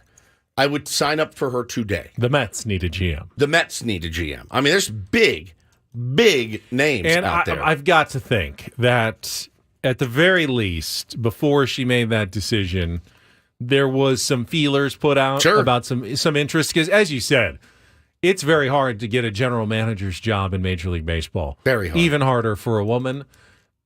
The easy thing to do would have been to not, when your owner comes up and says, here's our vision, and you go, all right, sounds good. Well, all right, we'll do it. We'll figure it out, and, happy to do it. Can we get an extension going here? And that's fine. She said, that's not how I see this working, and if that's truly what you want to do, I don't think this is the right place for me. Takes an incredible amount of courage to make that decision, take that step. We know that she and Skip had a really good relationship together. Very. She mentioned Skip in her statement, as you just said, what she said to Tyler Kepner, how she'll miss it working with him and the coaching staff. So we'll see if she lands somewhere here this offseason. The article that was written about her in The Athletic before the season or before the offseason said she gets people to voice their opinions and creates a collaborative environment for the team. People like being heard and being part of these decisions. And you can see that in the decisions being made, there have been all these articles about the trades and the success of it, and that included everyone from the scouts to owner Bruce Sherman. Kim does really well at managing up and managing down and working laterally. She's a very thoughtful leader. I think that's what women bring more so than men. I just do. I think there is more thought to it than I feel it in my gut. I feel it in my gut that this is the right move for the team. I think that women bring that way better than men do. It's interesting because it's what A.J. Preller always says he wants. How many times have we heard him say, hey, good ideas come from everywhere. I want collaboration. I want everyone's voice to be heard in the room. But you also get the sense, at least from some people who have talked about what goes on in the Padres, that while that may be the goal or the intention of A.J. Preller, that they don't feel as comfortable or they don't feel like their voices are necessarily being heard always, even though that's what AJ says he kind of wants. I love the idea. I love that theory because it is true. The idea can come from everywhere. And if you're not considering what everybody in your team is saying, then you're missing something. You probably are missing something good. But you can say it or you can actually walk the walk and live it. And that may be where the Padres have fallen short a little bit in the front office. I don't know. I'm not there, but you get that sense from people who have talked that have been part of it before. Yeah, I mean, if you read all the articles that have come out in the last few years about A.J. Preller's management style, it's that he likes people around him that agree with him. And, you know what? It's not the worst thing in the world. It's not. I mean, it's not really how you He would want to... disagree with that. He would based say on- that, yeah. He would say, I like to hear different ideas from everybody in the room. Right. He says it many times, Yeah. but other people around him say that doesn't. It's not the case. Not really the case. Yeah, I mean, the old term of yes man, you're the yes man to somebody. It's not a fun way to live, being the yes man. It's also not fun, Ben, to be the other side, the maverick, that just does whatever he wants. You can't, neither of those, I feel like, are going to be super successful. Somewhere in the middle is the sweet spot, I think, for running a baseball team. Not that I would know anything about running a baseball team, but my educated guess would say somewhere in the middle. It's got to be uncomfortable for all parties a little bit. So we'll see. I have no doubt she's going to land on her feet. No doubt whatsoever. Probably before the week is over, she'll have a new deal and be the GM or the assistant GM or something somewhere on in a better opportunity. If you want to join us, you can call right now, 833-288-0973. This hour on The Fan is brought to you by U.S. Bank. Explore flexible, safe, and smart solutions at usbank.com today. We'll be back right after a check of traffic here on 97.3 The Fan. From the 97.3 The Fan Traffic Center, here's Kelly Danick. Still a few problems out here. Motorcycle accident clearing on eastbound 52 before Cuyamaca. Also, northbound 15 near the 52, an accident being cleared out of the HOV lane. Traveling on westbound 8 just before El Cajon Boulevard. Reports of a stalled car in the second lane from the left. I'm Kelly Danick with Ben & Woods, San Diego's #1 sports station, 97.3 The Fan. All right, we haven't heard not much Padres news from the weekend. Pretty quiet again. Been quiet for about a week now. As Yes. Major League Baseball wants it pretty quiet during the postseason. They don't like a ton of news coming out, taking away from the attention of the Major League Baseball playoffs. And, of course, yesterday the ALCS started with the Rangers beating the Astros 2-0. Another great pitching performance by Jordan Montgomery, who has been terrific this postseason. I was surprised, we were talking about it off the air earlier, to learn that Jordan Montgomery is 30 years old. I thought he was probably a little younger, maybe just because he hasn't been on my radar. And, he's entering the market as a free agent now. Very, very nice way to enter the market. Just dominating the postseason. Just as Blake Snell is. And now I kind of wondered, if you were a GM pursuing pitching and you wanted a #1 starter, who's your #1 target? Is it Blake Snell, coming off likely a second Cy Young award, but a little bit older and more innings? Yeah, I think you had. What did you have? A couple hundred more innings. The use of Montgomery has not been as much as Blake Snell has been used. They're around the same age. Or a Jordan Montgomery who has been excellent this postseason, and you feel tiny bit younger. Your gut tells you. Oh, Jordan Montgomery. I mean, I'm seeing people last night tweeting, this guy be a great fit for the Padres. I'm like, yeah. And 29 other teams are going to want a left-handed pitcher that is dominant in the postseason. Funny thing is, I was reading a couple Yankee fans tweeted, Jordan Montgomery is the guy that Brian Cashman said, we don't see him in our playoff plans. Like, talk about a swing and a miss from the Yankees on Jordan Montgomery. Traded him for Harrison Bader, who's in a walking boot, I think still. I mean, just made no sense whatsoever. And now he is, you don't want to say coming into his own, but he's locked in right now in the most important games of the year. So if you're a GM, you're looking at it going, God, Blake Snell, Scott Boras, he's going to be massively expensive coming off of Cy Young. I can get Jordan Montgomery. I don't know why I feel he's going to be cheaper. I just feel he's going to be cheaper than he's not a marquee name. The price is going up with every start. That's here exactly in the right. postseason. He has a couple more wins. They get to the World Series. Yeah. It's going to keep going up and up. It may start getting close to what Blake Snell is going to be asking for and commanding on the open market as well. But it is another option out there for teams that are searching especially for left-handed starting pitching, of which there is precious little available usually. But those two guys will definitely be top of mind for, as you said, 30 teams really in Major League Baseball this offseason. The only teams that aren't interested are the ones who just don't want to pay or can't pay because there's not a team that wouldn't happily add either of those pitchers to their starting rotation next year. Yeah, I mean, if you're Texas and you've seen him round into form and you've seen him be so big down the stretch and now you've seen him in the postseason, Texas has more money to spend. It wouldn't surprise me if they just locked him down, sooner than later, Ben. As soon as the season's over, hey, we want you back. Let's run this back or whatever. It'd be tough to watch Texas let him get away. We saw Justin Verlander didn't pitch poorly yesterday. The major trade deadline acquisition for the Astros. No, he pitched great. There is a chance that the major trade deadline acquisition for the Rangers, Max Scherzer, could also come back in this series. Now, he's not on the roster right now, correct? He pitched. No, he is. They did put him on the roster? Yeah, he's on the roster. Yeah, Because they could still so he is on the roster. I believe he's on the roster. He's not scheduled to start a game yet, but he's available if they need him. Because he threw a side session, a couple of them before the series, and seems to be ready to go. Would you trust Max Scherzer at this point, though? Bro, I don't know that I would trust Max Scherzer even if he was healthy. Like, Right. The Dodgers series a couple years ago, he's like, I can't pitch. I've got dead arm. All right, cool.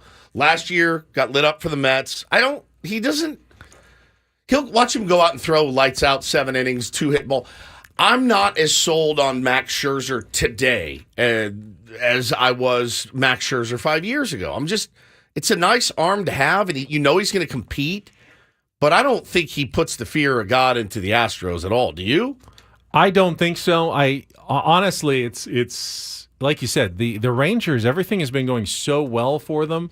It almost feels like you'd be upsetting the apple cart a little bit to throw Max Scherzer into a game right now. I mean, it's not the worst problem to have, right? Sure. And if he sucks, you pull him and go to the bullpen. You got Haney down there. You got a bunch of he guys. feels that like, can come hey, in. all of a sudden we lose like 3 games in a row. We need something to change. You think about a Max Scherzer, but right now, it's hard to change anything you've been doing. And I get it. In a 7-game series, you're going to have to go to more pitching options than you did in the 2-game wild card series that you played and the 3-game division series you played. Arms are clutch. So you are going to need more arms, and maybe he's one of them going forward. John Gray was added as well. So Max Scherzer and John Gray added to the ALCS roster. That's huge. I mean, two more big arms. He struck out. Okay, this isn't terrible. Look. Started 8 times for Texas, struck out 53 in 45 innings, posted a 3.20 ERA, limiting opponents to a 174, 249, 311 slash line. All right, I mean that's good. That's good. But I think postseason Scherzer is what is kind of sticking in my head right now. But listen, I would take my chance and give him the ball in a game I needed to win. But I just don't know that he puts the fear of God into that other team.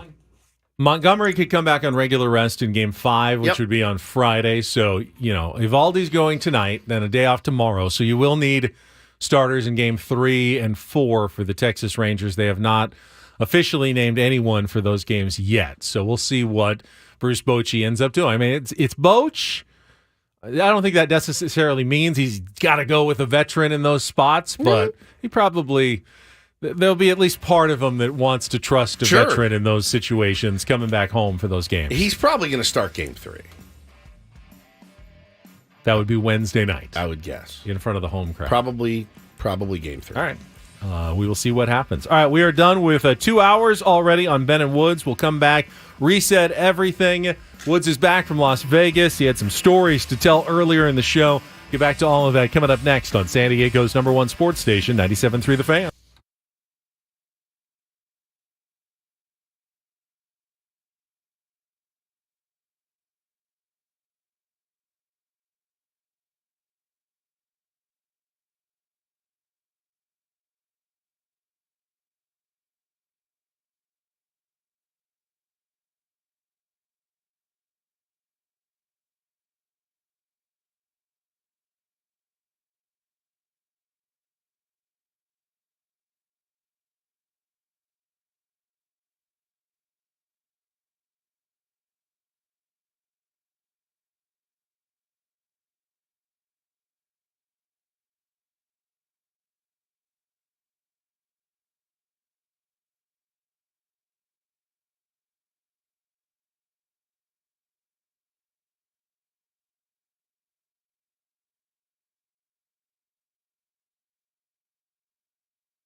Oh, we will. We are halfway home on a Monday. It's October 16th, getting our heads right in here.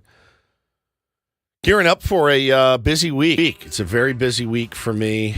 I don't know how it is for you guys. I'm assuming, Ben, it's going to be busy for you.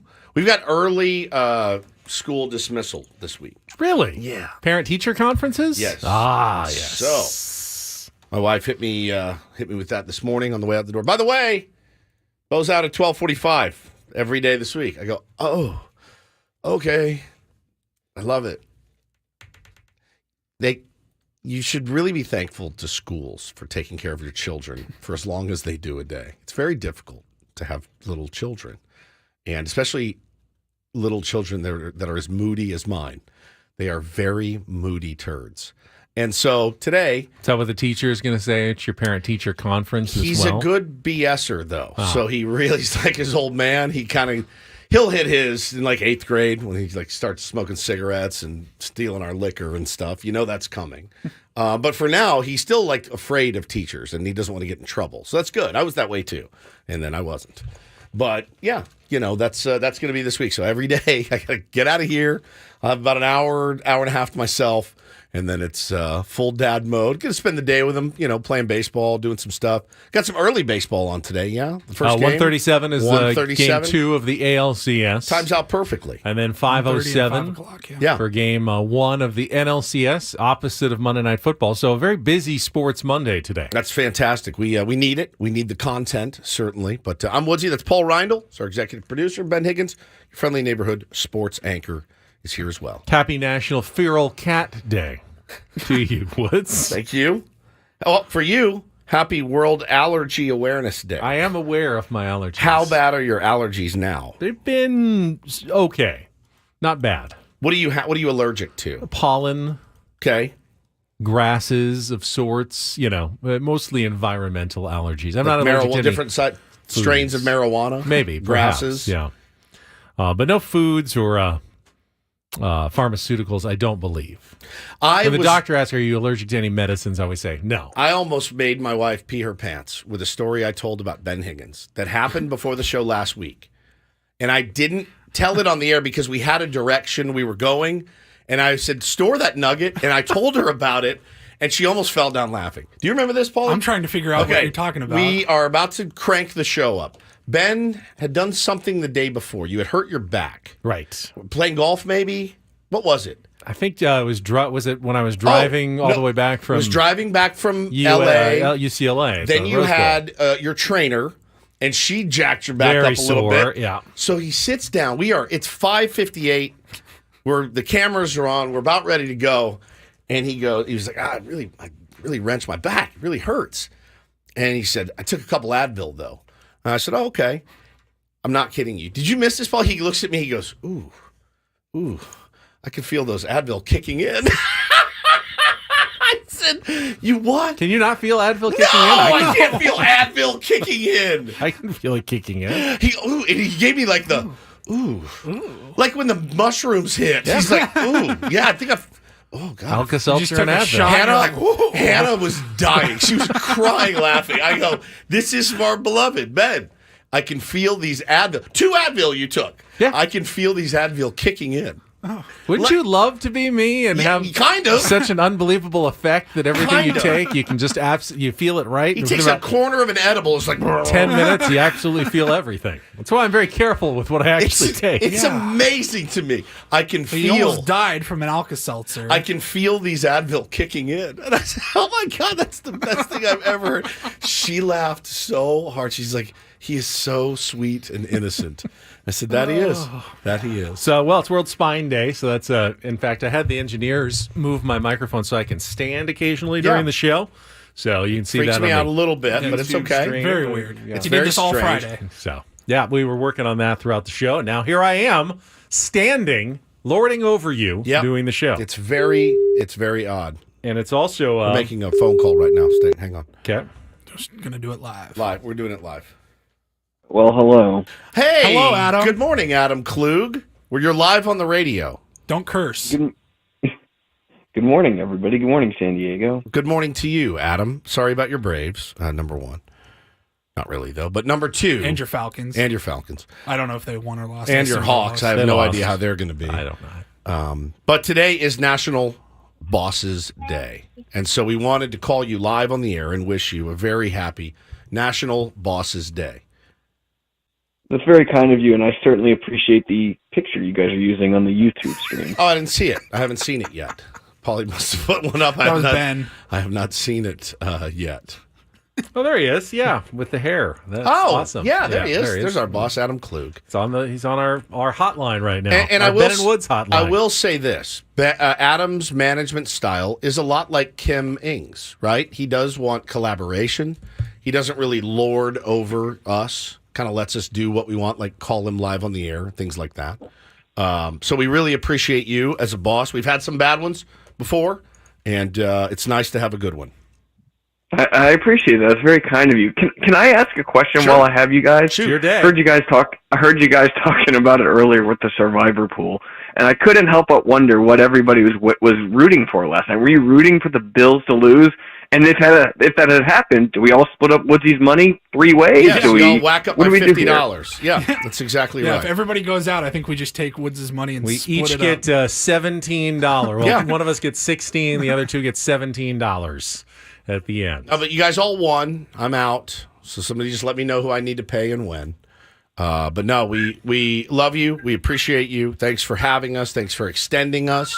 And thanks for putting up with me. And I know it's not easy. Who's worse to deal with, Adam? The baby in the background or Woods? Oh, me, by far. The baby that I'm talking to over the phone. Yes, that's exactly right. Thank you, Adam. Thank you, buddy. Have a great day, guys. Love you. Love you, He man. is a good boss. He's a great boss. He's a good boss. I yell at him too much, and I feel bad about it. You've had not bosses that we've had together, but before us.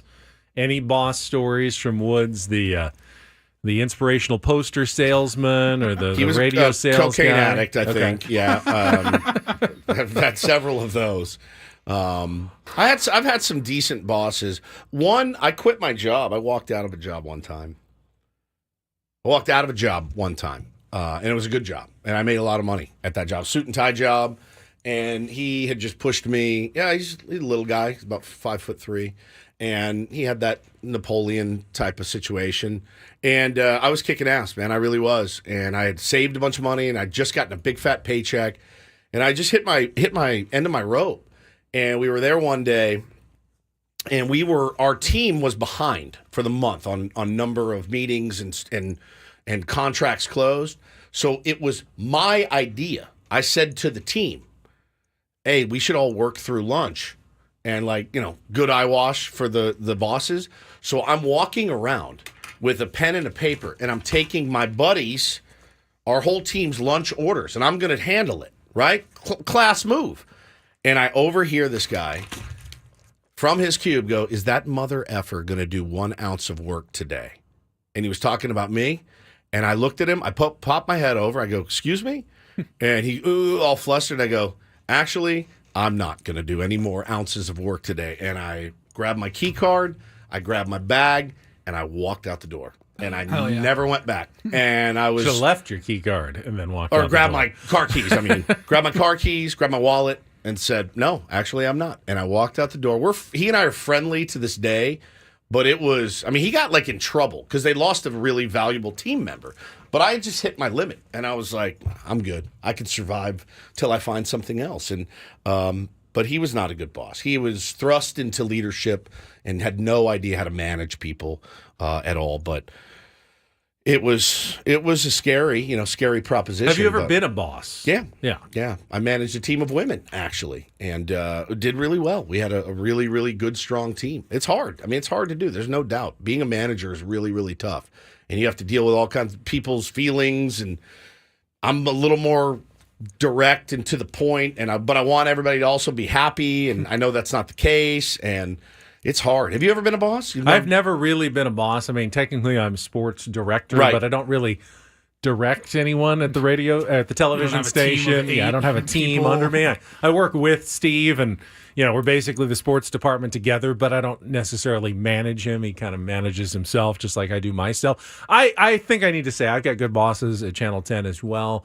Sarah, our news director, and Leon, our general manager. Just genuinely good people who seem to really care about all the employees. It's great.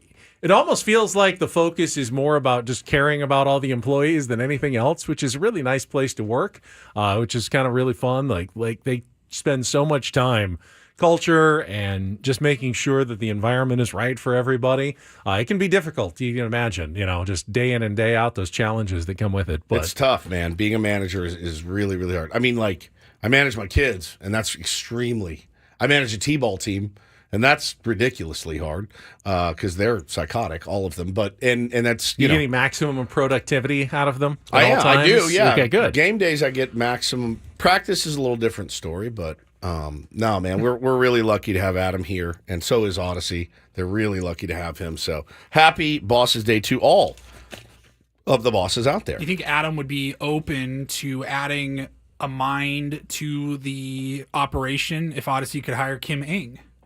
Would he work with her, and how would that help us? Would she be under him? Like he'd be the president of radio operations for 97.3 The Fan? She could be the general manager. She could be our general 97.3 manager, brand manager. I would take it in a second. Yeah, Storm Out Steve. That's where it was born, Dominic. Storm Out Steve. That was the origin. That's one of them. That's why I've had several Storm Outs. But no, I really, really appreciate a good, caring, kind boss. And Adam is that. He lets me vent. And we get into it from time to time. Do you? But he always apologizes, and I always apologize, and that's it. We care. That's why. You care. It's also World Food Day, which is, something we all need to survive. So go food. Go food. All right, now that we've covered all today's holidays, we'll get back to the show coming up here at the bottom of the hour. Jordan Shusterman will join us from Cespedes Family Barbecue. Now, this week for those guys. We had Jake on last Monday, and then everything broke. The whole thing went crazy with the story involving Orlando Arcia and Bryce Harper. So we'll find out about some of the fallout and what they've been dealing with this week when Jordan joins us at the bottom of the hour. So you'll definitely want to stay tuned for that on a Grand Ole Monday. And I want to talk a little bit about San Diego State because not just the football team won, but some big news for the basketball program breaking last night as well. Wow. And we are 47 minutes away from the first college basketball poll of the season coming out, the preseason top 25. Here we go. So here we go again for your San Diego State Aztecs. Get to that coming up. We'll check traffic. Be right back with more Ben and Woods on San Diego's #1 sports station, 97.3 The Fan.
goes to Nevada for the weekend. He comes back, and all of a sudden, the Aztecs get the number 1 ranked high school basketball player in the state of Nevada. You're welcome. To commit at San Diego State. What did you do? What did you say had while you were there? We had a great visit. Did you? Yeah, we had a great visit. Great visit. I told him, I've lived here in Nevada before. It's not great. San Diego is where you need to be, young Pharaoh. This is where you need to That's come. a great name. Oh, dude, I'm a fan of this kid already. Pharaoh Compton is his name. He's 6 feet 8 inches, 220 pounds, with a 7'3" wingspan. Consensus 4-star prospect, ranked number 1 in the state of Nevada. Unbelievable. And he committed during a nationally televised high school tournament yesterday. San Diego State was one of the schools he had visited on his list. But he says he is coming to SDSU. Turned down LSU, turned down Virginia, I Yep. think. There was a couple more big schools in there. And that is straight up, Ben, the benefits of making that run. Tennessee, UNLV, hometown. hometown. Yeah. That's straight up the benefits of making that run. Yeah, and Aztecs also got another 7-footer yesterday, so 2 big guys. His name is David Majak from Phoenix, but he's another one of these players from South Sudan, like Aguek Arope, and some of the other players the Aztecs have had that has turned into a bit of a pipeline.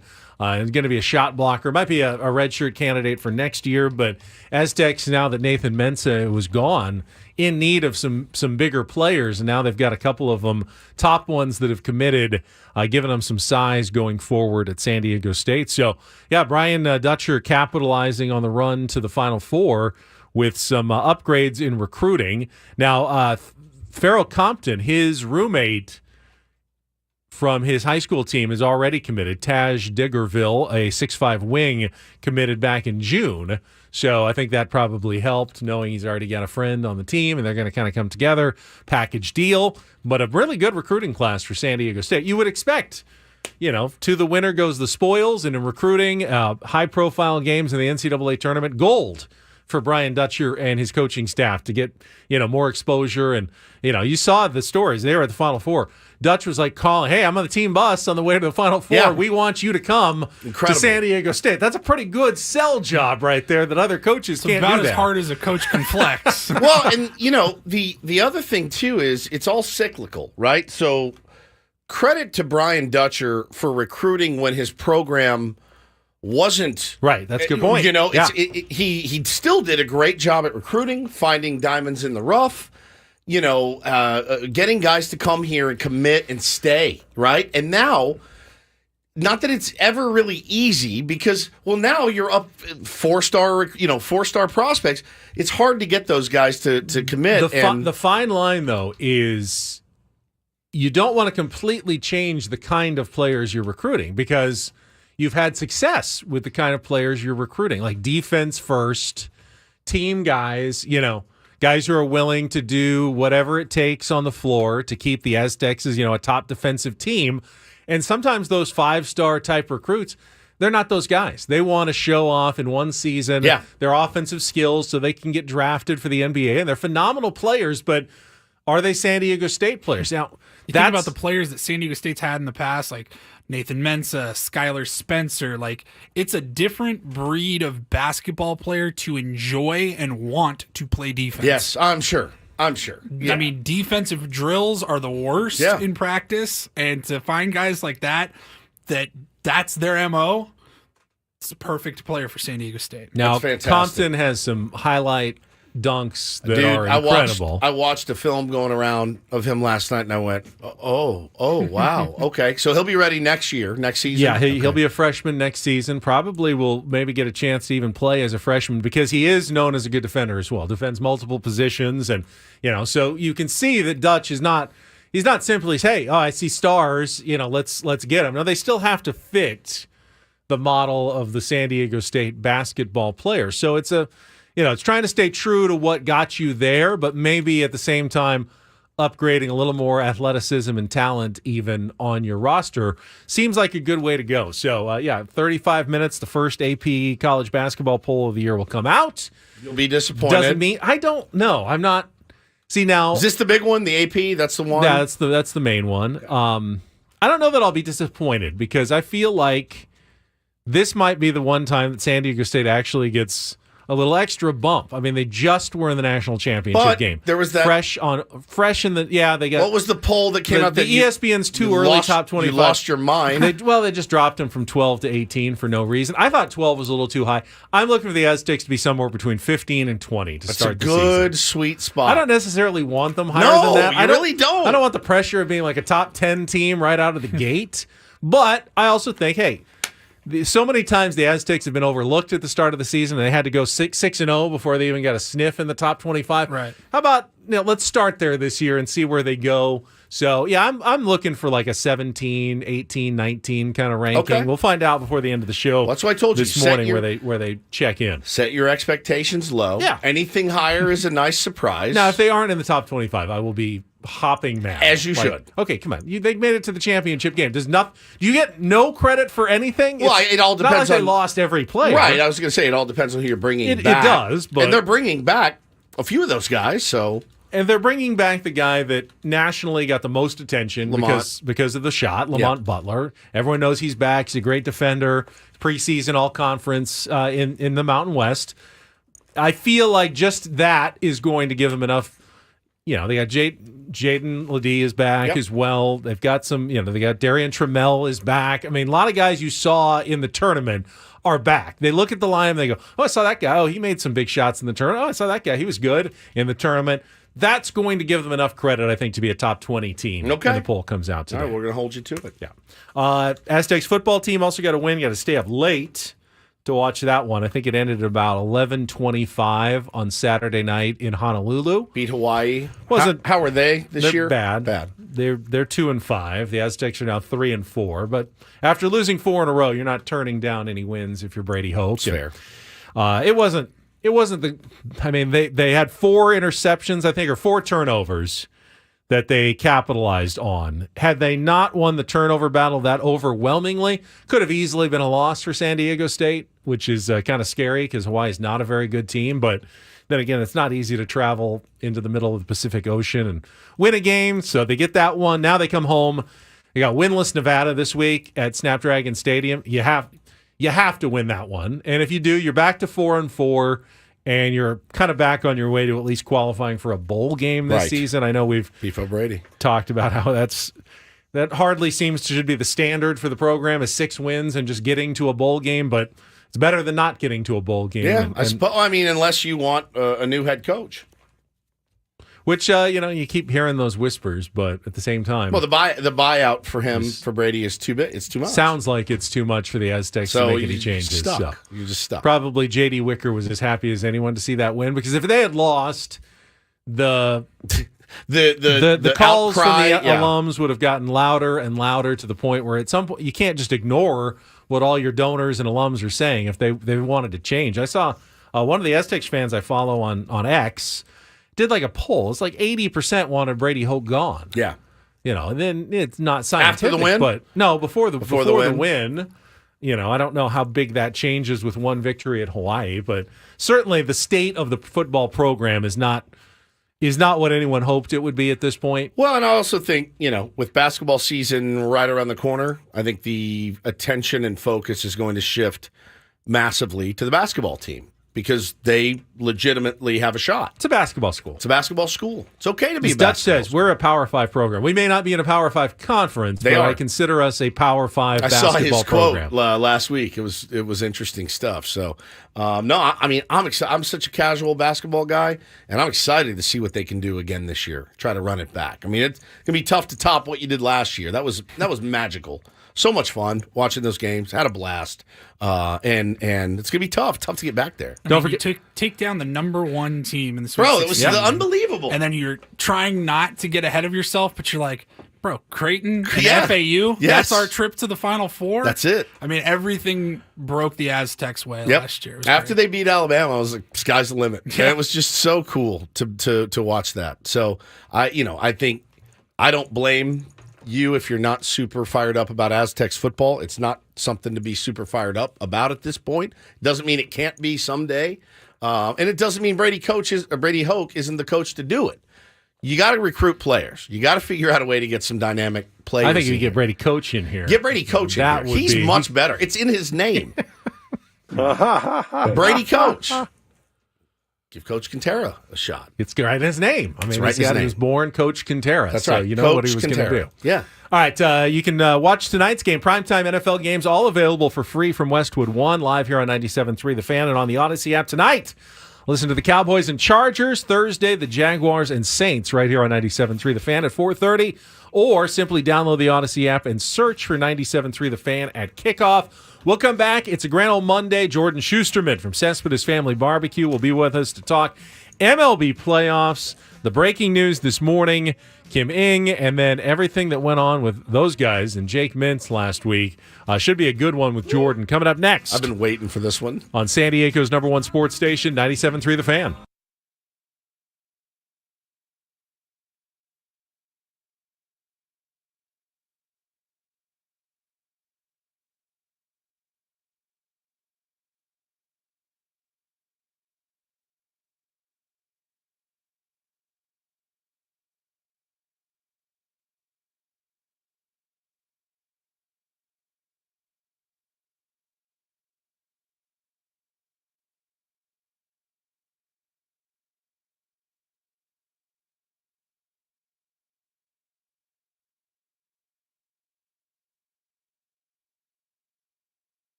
Well, got to thank Jake and Jordan, especially Jake from Cespedes Family Barbecue. Gave us a lot to talk about last week. Sure did.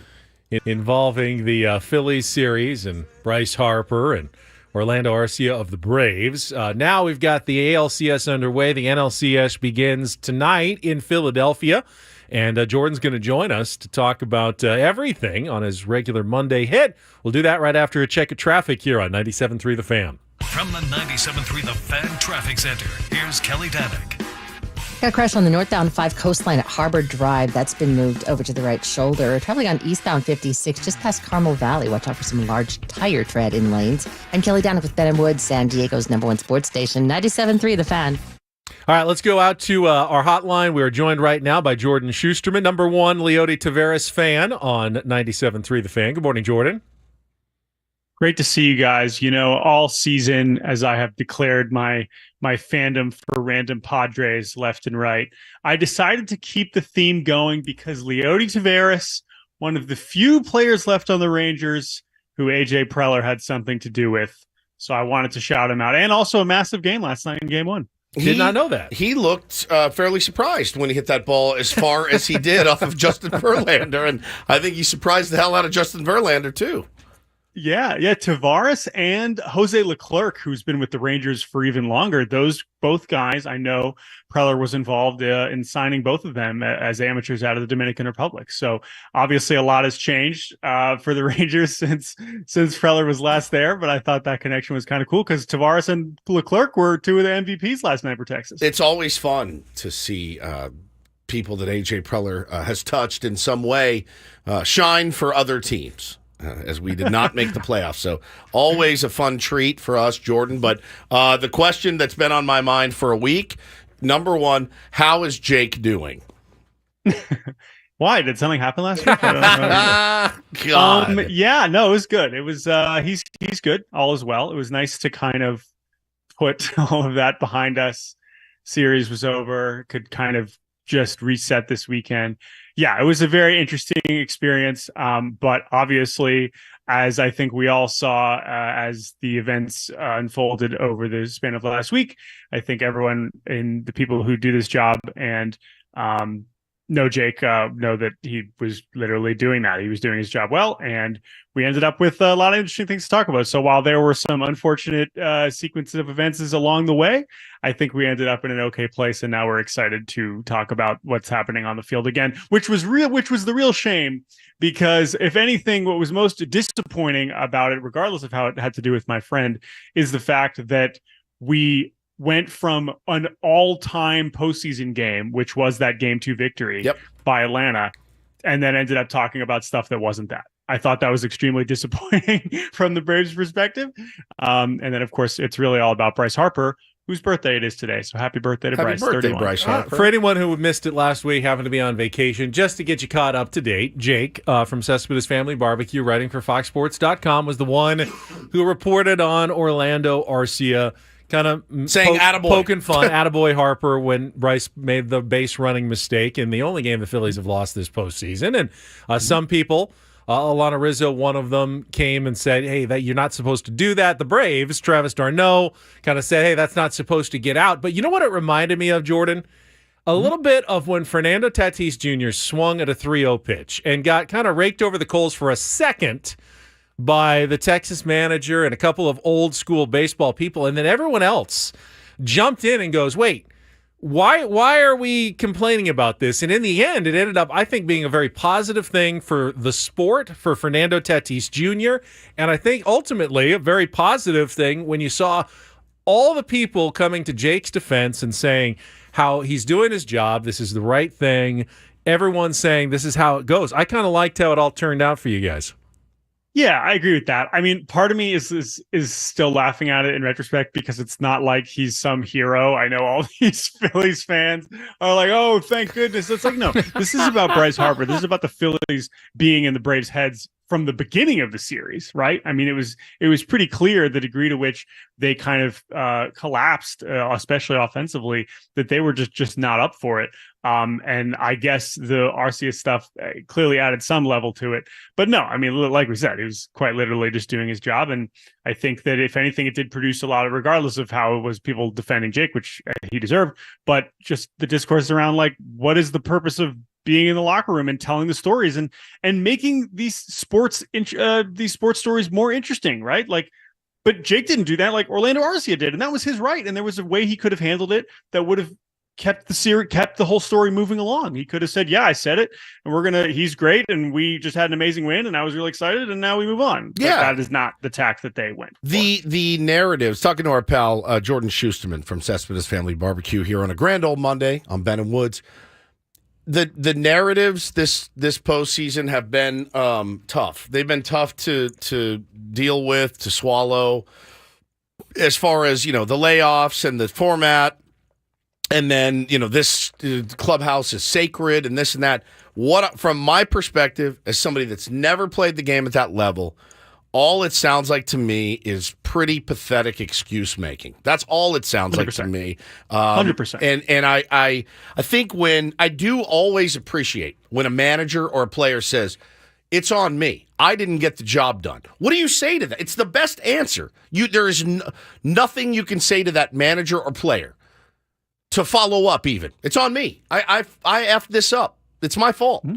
What do you say then? Fine, you're fired. Yeah, exactly. It is your fault, right? Like the fact that Dave Roberts, I love that Snitker came out and said, no, it's not the layoff. It's not the layoff. We're a good baseball team that didn't play well. I mean, I can't believe that is getting as much traction as well as the Orlando Arcia comment. I mean, they've been equal, 50-50 this playoff run, and it's been embarrassing for me. Yeah, I agree. And it's really weird because I understand the basic notion of, you want the regular season to mean something, but like it does. And ultimately, like your reward is, one, you don't have to play around before. I don't care how many days you have to sit at home. Like that is an advantage. And two, you get to keep playing at all, right? There are a lot of teams that do not. And that's the whole point. You get to play in October at all. That is an opportunity. That is a platform. That is a stage that whether you go 0-2 or 5-0 to start the playoffs, like you had that chance because you won a bunch of regular season games. So it's not that much more complicated than that. I guess because it is still a relatively new format, we feel like we have to keep talking about whether it is good or not. I don't care. Like I've been, if anything, what's been most disappointing, like I've been disappointed in how these teams with a bunch of regular season wins have performed just because we've had short series and sweeps and non-competitive. Like that's been disappointing for me as a neutral. I don't care that they're struggling like that. That doesn't make me think that, we have to go out of our way to change it so that we make sure that the teams that were the best in the regular season are the best at this time of year. Like at this point, it doesn't matter. Like I just want to see good baseball. Yeah. And if the Diamondbacks show up in the NLCS, that's awesome. Like that's fantastic. I'm excited about that. So I don't know why we are so desperate to see all the best teams at the top. That's just never how it's worked. But I feel like there's enough whining going on publicly that Manfred will take a look at it at some point. I really do. I've seen it from, well-respected guys that I respect a lot, talking about, how it's unfair and this and that. And you wonder, the squeaky wheel gets the grease sometimes. And I just don't know a way around it unless you add more games or something. But I don't know how that helps. Well, right. That's where you get into, are we expanding the postseason even more? Like there's versions of that. No, I will say that like, I don't think that the layoff thing is not real. I just don't care. Like like it's still an excuse. Like it could be a real thing that it is weird to suddenly have 5 days off when you haven't done that the whole season. Like I recognize that. Like I'm not saying that it's impossible. Of course, that is impacting teams. It just I don't understand. Like I don't want to go out of my way to change that just because you can't handle it when some teams have handled it, and we're still working with tiny sample size, not just this year, but with this format in general. Talking to Jordan Shusterman from Cespedes Family Barbecue here on a grand old Monday, and Jordan, my moderately hot take this morning is that the Arizona Diamondbacks are being a little bit overlooked in this National League Championship Series. I get it. The Phillies are magical, and Citizens Bank Park is just impossible to win a game at, so how could the Diamondbacks win this series? They're red hot right now. I mean, they are red hot, and just to everyone's saying, oh, it's going to be a 4-game or a 5-game series. Maybe they're right. I mean, given the stars that the Phillies have, they could barrel over the Diamondbacks, but that's not how baseball usually works in my mind, and I'm expecting a closer series than most. What do you think? I totally agree. I think I've been so impressed with Arizona this month in particular, just because of how many different guys have contributed. Yeah. That's been the main thing that's kind of stood out for me. Just almost every single player in the lineup has had at least one moment on offense or defense.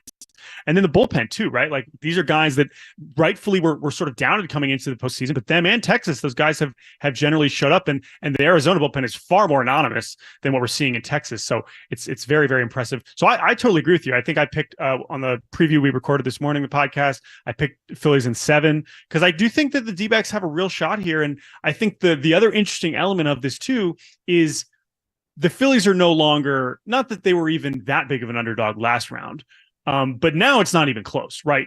Everybody's picking the Phillies. Yep. The pressure is on them, Yes. 100%. Now, 100%. they clearly know how to handle it. They did it last year, and now they're even more high-powered and healthier and all these things. And like, they're the better team. Like, I still do believe that. But the pressure's on Philly. Like Arizona is not only playing as hot as can be, but they know everyone's picking against them, and they're just going to keep doing their thing. So we'll see how the layoff impacts their offense and whatnot. And I think the Phillies pitching that they're going to see is a lot better than what they saw from the Dodgers. That's for sure. So it's not going to be easy, but I think Arizona has a real shot here. You know what's going to be interesting too, talking to Jordan Shusterman here on Ben and Woods, is watching how Torey Lovello managed against the Dodgers, knowing short series, got a day off here and there. Do you get the sense? I mean, when you've got Gallen and you've got Merrill Kelly, you're going to expect 6 innings from those guys, maybe even potentially more, depending on how it's going. But do you expect him to manage aggressive with that kind of, hey, we're not even really supposed to be here, like this is house money for us? Or do you think he'll be a little tighter now that it's, the NLCS? Yeah, again, I mean, I think, like I said, like I would still flip that more to the Rob Thompson. Yeah, because he's made a lot of moves too. Yeah, he's done it this month, and he did it last year, right? So we've seen him more. He's going to be a little more comfortable in that spot. But yeah, I mean, no, I think the urgency is there. I mean, I think that if you're in a situation, especially in these first 2 games, where you think that your best chance to win is to pull Gallen earlier and then go to your bullpen, who has essentially been perfect so far. Now, again, you're dealing with a quite a tough opponent here, but yeah, like they're absolutely gonna. Maybe if the worry is okay, now the pressure is also, even if the overall big picture pressure is on the Phillies, is it harder to press the right buttons when you're trying to navigate, late in a game in Philadelphia? Yeah, that's a totally fair question. And maybe some of these relievers who have been so amazing so far ultimately do scuffle, but I think they'll be aggressive. I think that, although we already saw them do it against the Dodgers too, right? I think some people were surprised when they pulled Gallen against them. So I wouldn't be surprised if they do the same thing here, because the bullpen has proven trustworthy. Pretty pressure-packed game for the Astros this afternoon. I mean, obviously the series isn't over if they lose, but wouldn't want to go down 2-0 to a red-hot Texas team, having to go back to Dallas then for the next games. This is one the Astros kind of need to have today. 100%. And Eovaldi's been so impressive. He's been the pitcher that I've just been. I mean, of course, Montgomery and what he did last night was amazing, but he had been so good in August and September. So that part wasn't as surprising, whereas Eovaldi was just injured and looked terrible in September. So for him to kind of flip the switch and look as good as he has in his 2 postseason starts so far is not surprising, because we've seen him do it before. I just thought he was injured. I just thought he just did not look the same. So he has been marvelous, but hard to imagine the Astros going quiet in back-to-back postseason games. I have to imagine there'll be some response there, and maybe the matchup with Eovaldi, who's maybe a little bit of a harder thrower, maybe and a right-handed pitcher, maybe that's a little bit of a better matchup than what Montgomery did to them. But what Montgomery did was essentially just flawless execution all the way through. If Eovaldi can do that again, then yeah, the Texas is looking quite good. Is there really a chance Rhys Hoskins plays for the Phillies? I know he has not. He's done everything but take ground balls, I think. So in a DH situation, using a guy like Rhys Hoskins, he's not on the roster. Is he not on the roster? Put him on the roster. Bummer. But I mean, I know because Rob Thompson gave kind of a strange answer yesterday, people were like, wait a minute, is he going to do it? I think even in the World Series, it still seems unlikely. But yeah, I mean, you're looking at, I I would even be stunned if he's starting under any circumstances. Yeah. You're basically looking at, is it worth it to put this guy on the roster for a pinch hit appearance late? Yeah, right, and leave somebody off. reliever. That's kind of what you're talking about. I mean, it's kind of absurd. I know we had some precedent before one of them is literally on the Phillies and Kyle Schwarber. But listen, I mean, it would be an amazing story. As I think you guys know, like Rhys Hoskins is one of our favorite players and favorite people in the game, and we're rooting for him. We'd love to see it, especially potentially his last year in Philly, last year of his contract. But at this point, you can't compare it to the Max Scherzer situation with Texas, right? Where he rushes back from the injury and he's miraculously back on the roster. That's a situation where they don't have a whole lot of better options. So that's kind of worth the risk. It's not like the Phillies are dying for offense here. Like the lineup's doing okay. So of course we'd all love to see it, but I don't think they're going to push it if they really have to. And then finally, Jordan, just your reaction to the Kim Ng news this morning and also the Alyssa Nakin interviewing. I mean, the women in baseball topic, we're excited by it. I mean, about time. And as I said, if you can double the number of potential candidates for your job compared to every other team, you're probably doing something smart. Yeah. I mean, quickly on Alyssa Nakin, because we didn't get to talk about her on the podcast today. We did touch on the Kim Ng thing. Like, this is the kind of situation where it is historic and a big deal, but also when you consider her qualifications and what she's been doing with the Giants, she's an extremely obvious person to interview for this job. Like that. So that part is like, yeah, that if someone in her position previously, it's like, yeah, of course that would be someone you would hire. So I would love to see that. Who knows? But I also think that she has an extremely bright future ahead of her. And it wouldn't, even if it's not this Giants job, I wouldn't be surprised if she has a position like that at some point in the future. As for the Kim Ng news, like, yeah, that's pretty shocking when you consider kind of the success that the Marlins had this year. And based on the early reporting this morning, it's just like there was not a shared vision there between her and the owner. And that's really disappointing. But credit to her. That's her right to say no. Like, this is not a job I need or want to have anymore if it is not the job that I thought that I signed up for, that I expected it to be moving forward. And we've already seen some of this instability with the Marlins, with Jeter leaving not that long ago for some of the same kind of vague reasons. So disappointing to kind of have that off of the season that they had, which was really exciting. But I mean, I trust her judgment here, because if she doesn't think that it's the job for her, then that's her right. Jordan, great stuff as always. I will talk to you in a couple of weeks, and I look forward to chatting with Jake next Monday. Absolutely. Thanks, guys. Thanks, all right, buddy. that is Jordan on a grand old Monday, of course. Grand Old Barbecue, simply the best barbecue in town. You can get it at North Park or up in Flynn Springs. I need some in me soon. You a little craving the barbecue lately? I need a meat fest is what I need. Do you? Yeah, I need a meat fest for lunch at some point. Sounds good to me. Just meat. No problem with that at all. All right, we are 3 hours now into our 4-hour program. We've got 1 hour remaining. We'll get a Reindl report, get some headlines from Paulie coming up. As I mentioned, the new AP College basketball poll should drop sometime in our next segment. First one of the season. We'll see if the Aztecs get a little extra cred on their name after running to the national championship game last year. I don't see it in the Reindl report, but we're going to have to do at some point a shout out to her family. I'll just work on my thigh masters right now. Yep. All right, it's Ben Woods on San Diego's #1 sports station, 97.3 The Fan.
You okay over there? Just refreshing that AP Top 25 My poll? God, that's what he's doing.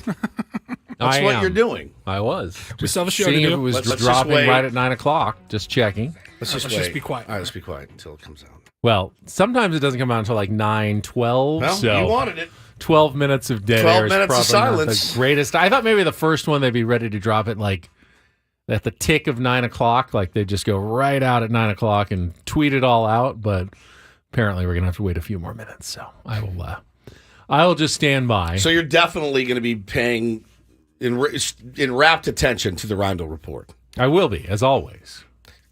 Would you be so kind as to close your laptop during the Reindl I Report? don't think I'm going to do that. See, I told you. Well, I mean, who knows if it'll ever fire back up again when I close it. Right. Plus, I will disappear from the camera if I close my laptop as well. All right, if So- you're watching us on YouTube, everybody watch Ben during this segment. Okay, just watch him. I will. I'm Focus on him. I will focus on Paul right now. Let's just get right to it. Yeah, let's get let's to get the right Reindl to it. Report. Get right and I at will it. focus on Paul right Paul. over there. It's your fun day. Getting started here with our today's edition of the Reindl Report. Now tuned into the greatest. Welcome to the Reindl Report with Paul Reindl. Hi, Paul. All right. 2 stories from the world of sports that we haven't gotten to yet. We'll start off in Major League Baseball. And 1 story that you didn't know you needed. Are you laughing, biatch? It's the Reindl Report Hey, Paul, how you doing? Okay, how are you? on 97.3 The Fan. Are you ready to bless the mood? I need some help, please. That was good. Can I get a yeah? Oh, yeah. All right. All right. All right. It's out. All right. I called it. Aztecs at 17. Okay. Right where I want it. Right. Feel comfortable right there between Kentucky and Texas at 16 and 18. Better Give get us that- the rest. Get that tweet out. I already did. Aztecs at number 17. Kansas and Duke are your preseason 1-2. I think you've probably heard of those schools. Followed by Purdue, Michigan State, Marquette, UConn, the defending national champion, at 6. The West Coast schools, you see Gonzaga at 11, Arizona at 12, Aztecs at 17, USC at 21, St. Mary's at 23. Okay. Congratulations. There you go.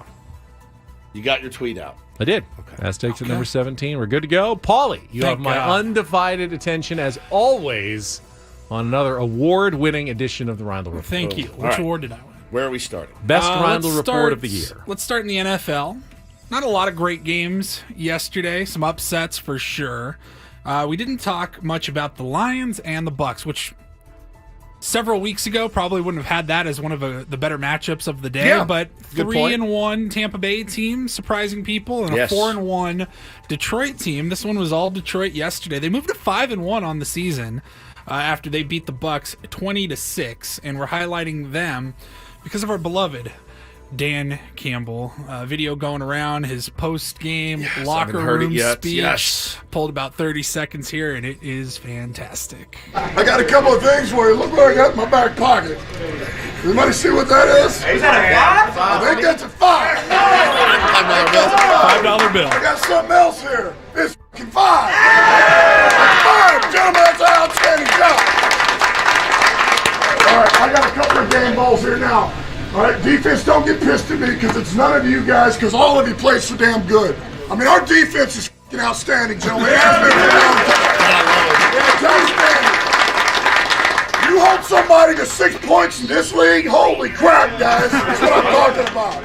How does he have a voice? Poor voice. Oh, it just sounds painful. Because you know the whole Shouting game, for 3 the whole hours. game he's screaming, and then gets in the locker room and loses his So mind. he had the $5 bill to represent their 5 wins, yeah. So far this season? Yeah. Okay. Yeah, 5. It's 5. I got a 5. 5. I saw a longtime Lions fan who I follow on Twitter going, "This is fantastic, but I know where this is heading. Going to finish 13-4, get a bye in the first round, and somehow lose by 21 to a wild card team Yeah, after that's the the layoff." layoff. It's the layoff. That's what it is. It's the layoff. So they're not 100% sold on the Lions yet, even in Lionsville. I mean, the Lions are a team, though.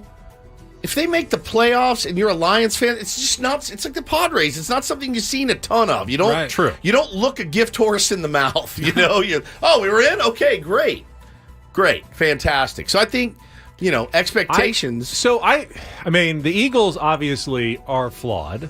The 49ers have looked by far like the best team, but they're banged up. They're beatable. We just saw what happens, when they are less than 100% and they go on the road. So, I mean, why not the Lions? Even in the AFC, I mean, everyone's saying, hey, the Chiefs look pretty vulnerable. Well, they do. Who looks that good? Buffalo should have. I mean, Buffalo's looked terrible in a couple of games this year. Dude, Josh Allen. The Bengals, even with Joe Burrow getting healthier, they barely snuck by yesterday, and they're about a 500 team. The Dolphins have looked pretty good. Yesterday was one of the most blah NFL days. Very weird. The matchups were weird. The outcomes were weird. It just was But it wasn't like entertaining weird. No, it was just blah. It was blah, 17-13, 14-6. Just a blah day in the NFL. It happens. Does happen. Plenty of blah days in baseball. It happens. We'll shift gears to the Olympics. Of course, we have the 2024 games coming up next year, but the 2028 games in Los Angeles, they just added a few sports. They did. Cricket, flag football, baseball and softball, yes, lacrosse, and squash have all been confirmed for the 2028 Summer Games. Question for Spalding over here. Squash guy. I have never played squash before. I'm surprised. That surprises the hell out of me. What about tennis? Yeah, I played tennis. Like competitively? Not competitively. Just at the club? I took lessons when I was a kid, and then I did play in college. We had like a tennis PE class. Yeah. And it was good exercise. So squash is like racquetball, but with longer... Like, they almost look like badminton rackets? Yeah, kind of like the game Adam Jones plays in Barcelona now. What's that game he calls? It's like a handball type game. I don't know. It's I haven't seen it. But it's over a wall. It's like squash, but over pickleball? a wall. No, it's not pickleball, though. It's got a back wall. It's like pickleball with a back wall. Interesting. That comes back. I'm not sure. It sounds squash-like. I liked racquetball. It was huge in the 80s. I loved going into the racquetball. My aunt was a professional racquetball player. That's amazing. Yeah. I mean, it's rough on your body. Yeah. Like, they slam into the walls and stuff. It's fun as hell. Squash I get all spun around. You're having to go backwards. Sometimes you hit it backwards off the back wall to get it all the way to the front wall. the front wall. Yeah. I don't remember the rules, but I remember the scene in the movie Wall Street where Gordon Gekko is playing Bud Fox in squash. And Gordon's hanging in, but they're in white shorts, white collared shirts, and they're in there playing squash, and he just waxes the floor with him. And I'm looking at that going, yeah, that looks like a lot of fun. But I feel like it's a very rich man's sport. Of all those sports, though, the one that head scratches me the most is flag football. That'll be interesting. To me, flag football, and I'll probably get lit up for this take by the flag football community. Is there a flag football community? Well, if there's not, then why is it in the Olympics? So I'm assuming there must be one. Obviously, speed and, you still have to catch passes, and being fast is important. But the whole grabbing of the flag seems a little arbitrary sometimes. Like, you reach for it, you get it, you don't get it. It's something fun to play when you're in, like, junior high school or in PE. So you don't beat the crap out of But each it other. doesn't feel like a world-class competitive sport. I think we should wait and see. I guess so. I don't know. I've never seen world-class competitive flag football. I played flag football. It was awesome. We had a blast. It's violent. It gets very violent. But isn't the point of flag football that it shouldn't get violent? It's supposed to be not violent, but it is. When you have a bunch of bodies running across a field and there are things that happen, it can get pretty... I've seen like a finger gets caught in the flag holder thing and rip. That's not pretty. That can be gruesome. I think it'll be cool because I think you'll see the elite of the elite, the fastest people alive out there playing flag football. I think it'll be cool. Will, players we know be in it? I don't know. Yeah, well, NFL players hey, I'm going to play flag football for our Olympic your team. Owner is just like, oh god, all right. Tyreek Hill. Tyreek Hill might slay. be a really good flag football player. Just get it to him in space. He's gone. Like he's going to DQ the whole thing. I hate the Olympics, but I'm interested. I'm interested because it's new. It's fresh. What else? Cricket. Cricket. I have. All in. I've never totally softball. understood. Although John Boy's videos where he kind of explains it have gotten me a little bit more into like the. It is so cool. The mechanics of like deflecting the ball like backwards away from the players. But the scoring, I still cannot. You know, you can hit. I cannot for figure like it a out. day. Yeah, I cannot You can figure. stand up there and hit for a whole day. Like I'll go to ESPN.com and sometimes they'll have cricket scores at the top of the screen, and it is like It's hieroglyphics. I mean, it really is. It's like overs 272 plus 17 35 over end push, and I'm going, what does that mean? Can't you just have one team has one score, the other team has a score, and that's the score? So years and years ago for Christmas, we went to Australia as a family. My dad had about 1 billion miles he needed to burn. He's like, pick anywhere, we can go there. So we went there, and we get to the hotel, and my brother and I, we have our baseball gloves with us, and we go out to throw the baseball because kill some time playing in a beautiful right on by the beach. Yeah. And there were these kids playing cricket. These Aussies playing cricket. And we walked up to them. They're like, yeah, you want to have a go? And so I grabbed the bat first, and they bounce it. I think I maybe fouled one off. My brother, who was an elite baseball player, steps up. First pitch, bam, wham! They're like, oh, my God, mate. He crushed it. And I'm like, it looks so fun. We were playing with a tennis ball. Yeah. It looks like a blast. The mechanics. Yeah, the mechanic, the flat paddle, the whole bit. Looks amazing. So here are yesterday's scores. Australia played Sri Lanka. Okay. Final score, Australia, 215/5, 35.2/15 over T.210 to 209 for Sri Lanka. Australia won by 5 wickets with 88 balls remaining. That's the most complicated score so of anything I have convoluted, ever man. seen. But then the other one, which is probably a different scoring method because it says stumps. Victoria is playing Queensland. Actually, maybe it's all going on right now. So Queensland is 501/9D, and Victoria is 253 ampersand 104/7 42 OV in parentheses. Come on, it's just there's no way to make sense of that. That's incredible. I had no idea. Yeah, I was reading about the cricket part of the story here, and cricket's been out of the Olympics since 1900. Wow. And they made the announcement. The IOC, the International Olympic Committee, is actually meeting in India because that's where they're having the Cricket World Cup right now. So it all worked out pretty well for them. I'll watch it. I'll watch that. I would watch that for sure. I need someone like John Boy, though, like explaining it carefully as All they right. go. We'll have to find a cricket insider between now and the 2028. Maybe Don Summer Tricker can Games. help. Is New Zealand bit cricket? Oh, New yeah. Zealand? Yeah. Okay. All right, and finally, this is very bizarre, but I saw over the weekend that Netflix announced that they're going to be opening actual like brick and mortar stores. Which Netflix. is bizarre because they put Blockbuster out of business. What are they going to sell? And now they're going T-shirts? to be doing what Blockbuster did. Selling DVDs? Renting DVDs? So there's not a lot of details out right They now. stopped mailing out DVDs just like in the last few months. Like the last DVD in Really? the red Yes. sleeves Yeah, a couple finally, months ago. I mean, finally were halted. there was a time. Hannah and I have been together almost 10 years. And there was a time that she was like, DVDs? What are you, 100 years old? I was like, what? These are badass. Like, she's I like, have why do you such a still DVD have collection. your DVDs? I'm like, what are you talking about? She's like, it's such a dead technology. I'm like, no, it's not. I looked at her. I was like, you will never catch me alive on this planet without a DVD player. I haven't had a DVD player in 8 years, and I don't think I've missed it one time. Right. So they're going to offer retail, dining, and live entertainment related to Netflix It's a shows restaurant. and series. Dining. Restaurant. Retail also, though. T-shirts. That's all we know. It's like called dining. It's going to be called Netflix House, and they're going to open 2 stores to start off in 2025. They have not announced the cities yet. Vegas. And then from there, they hope to expand. Yeah, LA, Vegas. Ooh, let's go to the Netflix. Netflix House. Ooh, hey, how are you? But yeah, I just thought that was very bizarre. I'm like, well, That sounds like Blockbuster. Sounds a lot like Blockbuster. But if they're not renting DVDs, Yeah, but the only food you could get at Blockbuster were those candies and microwave popcorn. Microwave poppies. All right, Netflix. Junior mints. You could get junior mints there. Netflix brick and mortar coming to a town near you. There you go. All right.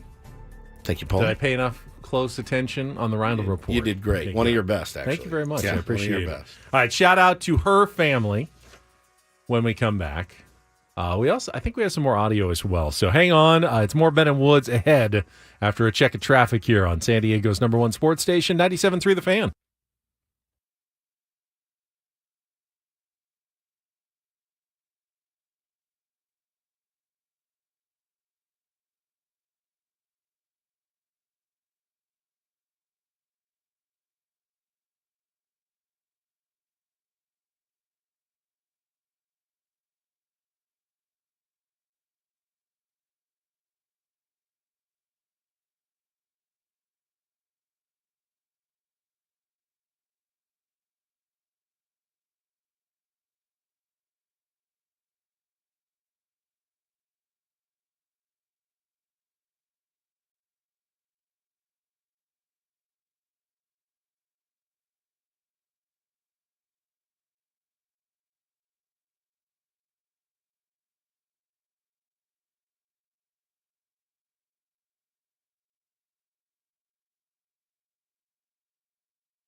Come and dance on our floor. I was very bummed to see this news yesterday. The great Suzanne Summers passed away at the age of 76. Long battle with breast cancer, and it'd come back. She'd beat it, and it would come back, and beat it, and come back. And she did die peacefully at home yesterday, 76 years old. So sad to see the news. Was one of my favorite shows. Probably the show that made me want to live in California as a youngster growing up in Texas. I would see the beach, and I would see the girls, and I thought to myself, that looks like a fun place to live, California. And it certainly has been, low these last 14 years almost been. And I was very sad. I loved Chrissy Snow. It was my favorite show when I was a little kid, by far. Jack Tripper was my hero. I wanted to be a chef because he was a chef.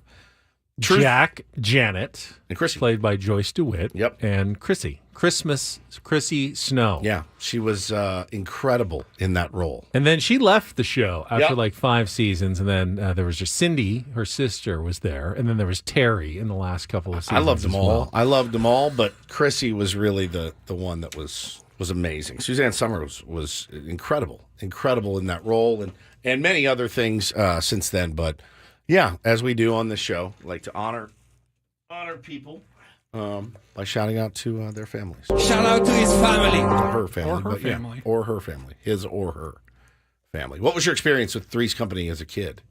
I just always enjoyed it. It was great. I mean, John Ritter was fantastic. Physical, gifted comedian. Skin Deep is one of the most underrated movies in the history of the world. If you ever get the chance to watch Skin Deep, he plays an alcoholic, Lothario, and he's so brilliant in it, and the physical comedy in there is just second to none. Skin Deep, it's been on Amazon Prime for a while, but it's so good. Such a sneaky, underrated movie. But back to Chrissy. Were you a Chrissy guy or a Janet guy? I feel like you were a Janet guy. I was more of a Chrissy guy. Were you? Okay, I was definitely a Chrissy. Janet was there to be the foil for everybody. And balance it out. Balance it out. Yeah. Now, of course, they got to hang out at the Regal Beagle. Yes, the Regal Beagle. Which, of course, was the inspiration for the Regal Beagle and Regal Seagull in Leucadia, where we hang out now. So that was kind of cool. But, of course, the whole premise of the show is that they were roommates, but Jack had to pretend that he was to be gay because it just wasn't okay to have roommates who were female, which when is you were insane, male. right? This is not that long ago. This was the late 70s, early 80s, where that was like taboo, like men and women living together in the same Isn't that nuts? apartment, even though they weren't dating or anything was going on. They were simply sharing a living space, and that was so outrageous that he had to pretend he was gay. Jack had to pretend he was gay, which was so above. Like, that was such a risky play. That too, more risky in my opinion than a guy living with 2 women. But they did it, and they pulled it off, and it was one of the best shows ever. And I would watch Jack Tripper be on dates with 2 women at the same time and think to myself, that son of a bitch, how does he do it? And I just thought it was the funniest thing I've ever seen. And she passed away. Very bummed to see that yesterday. Then there was the sequel, the spinoff, Three's a Crowd. Three's a Crowd, not as good. No. Did they ever do the Ropers? Yeah, there was the Ropers. Did the Ropers. Yeah, they had their spinoff too. The Norman Fell, Stanley and Helen Roper. So good. And then they brought in Don Knotts. He was amazing. The new landlord. They just Mr. crushed Furley. it. Mr. Furley. They crushed it. Everybody they brought in turned to gold.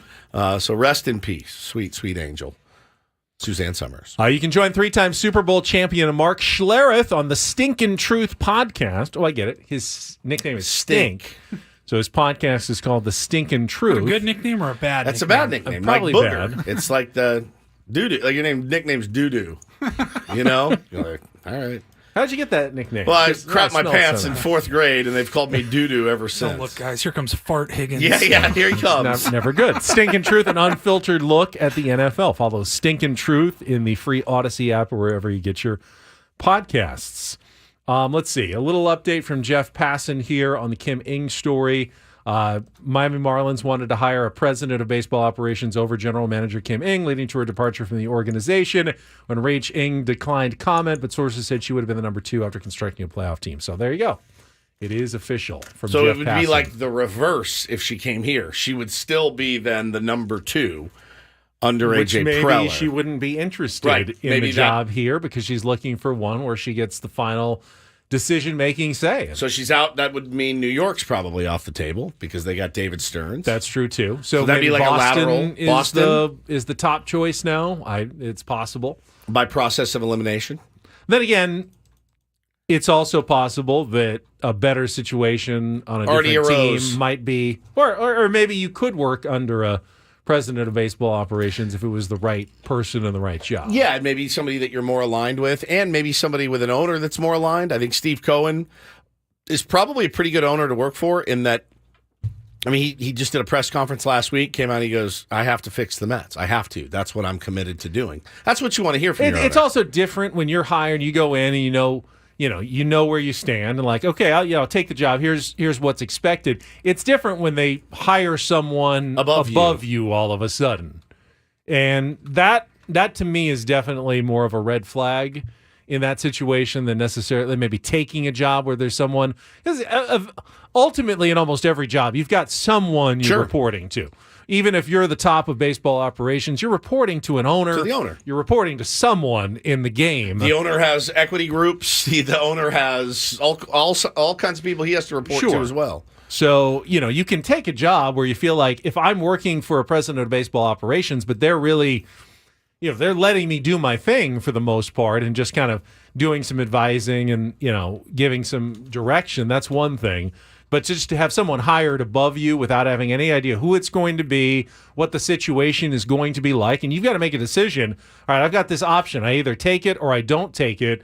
I can certainly see why she would be hesitant to commit herself to the Marlins, not even knowing who that person is going to be. Right. When you say, okay, I'm here for the next year at least, and I don't know who I'm going to be working for. Tough to make that choice. Yeah, agreed. 100%. Interesting story.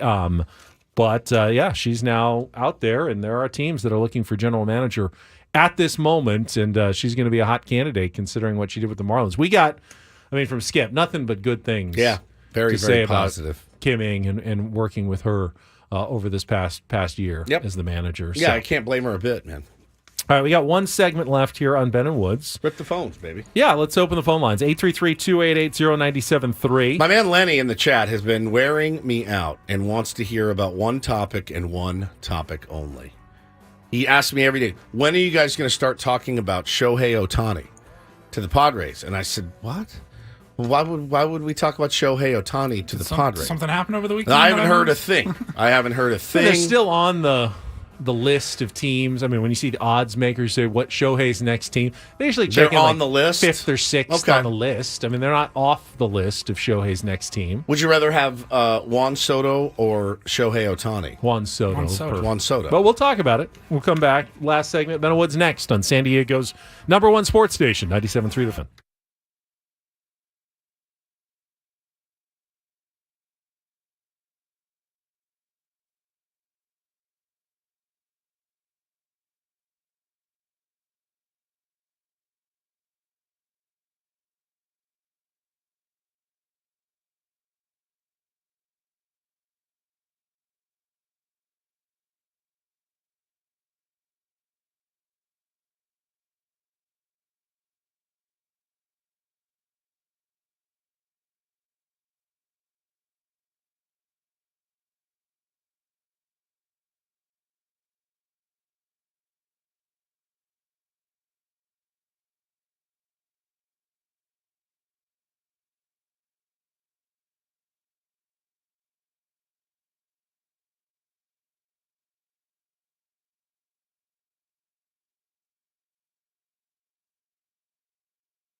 You'd never guess in a million years. And a billion guesses. What we were talking about during the break. I mean, go ahead and start. Like if somebody could call in right now, I'll give you $1,000. $1,000. I'll give you $1,000 out of my own pocket. We will each The Venmo Ben and you Woods giveaway. $1,000. Yeah. What were we $1,000. talking about in the break? I'll be honest with you too. If you nail it, I'll give you the $1,000. All right, call in right now, 833-288-0973. You get one chance. Yep. One chance only to guess what we were talking about in the break. It's nothing sexual, I'll tell you that. Yeah. All right. Do we have a caller on the line? Let's.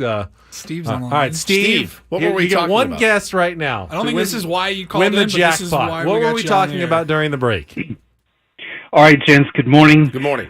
How about random?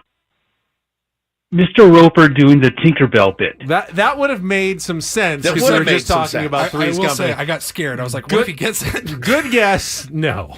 Darn it.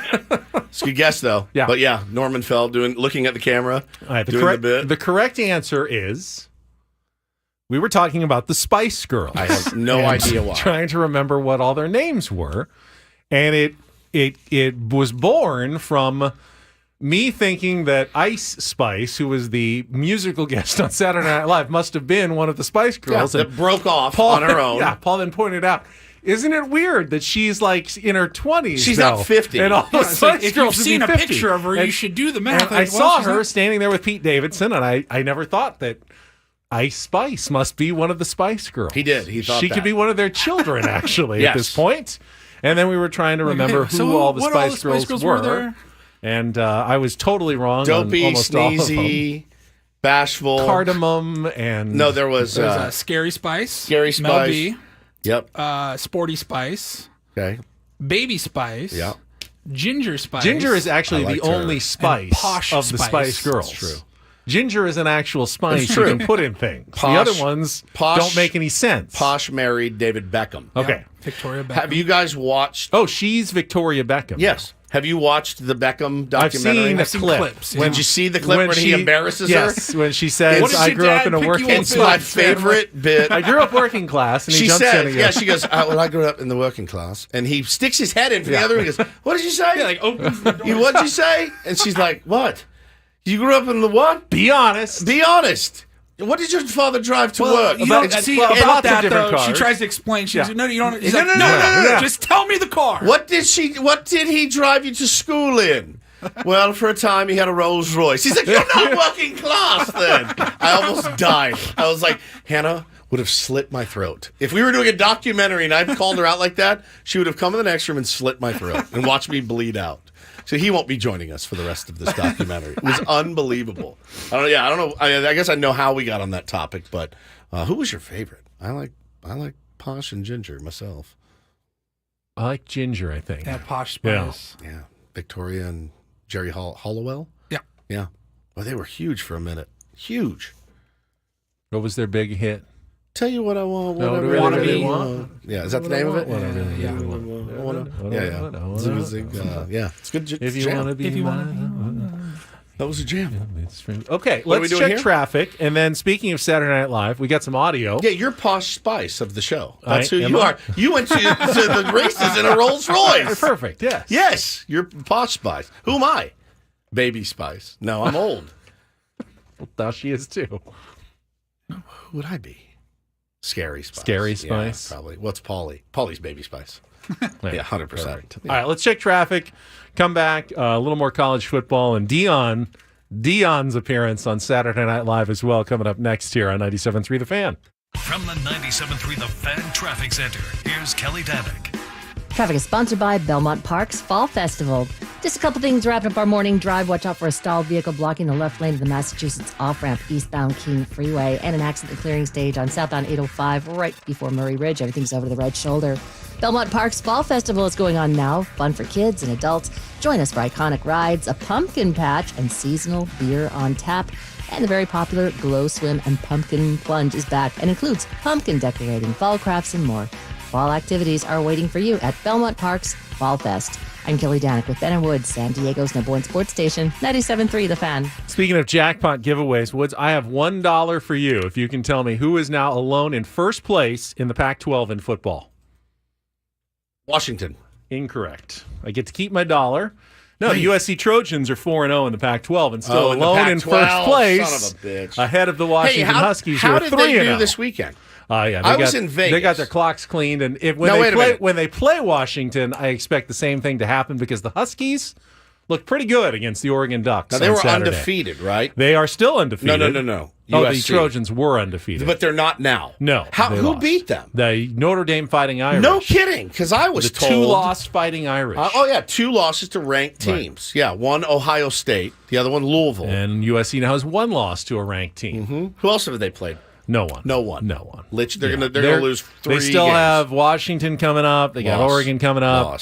I would tend to agree. If I picked 10 people from Twitter randomly, could we score on USC? I think the answer is yes. Well, given one practice. And you knew the defense was going to be shaky. Terrible. It's how bad Caleb Williams played. By far his worst game in a Trojans uniform. What did he paint his nails that day? Turnover? Maybe. That would make sense because through 3 interceptions. So fired up. Huskies look good, though. That was a really good game against Oregon. I missed that game. My best friend was at that game. The atmosphere at He's an alum. Husky Stadium He looked said it was the best sporting event crazy. he's ever been to. Really crazy, and it came right down to the end. What did Dan Lanning do? I saw a lot of people going, what is he doing? He went for 4th and short like 3 times and failed every single time in what ended up being, like a field goal game at the end. So sometimes you just kick the field goal, sometimes you just punt, and now somebody made the great tweet. They go, I don't want to play blackjack with Dan Lanning because he's the guy that screws up your entire table when he's sitting at third base, hitting on 17s and whatnot. I mean, I generally like the idea of going for it when all you need is a first down to win a game as opposed to punting and giving it back to the team.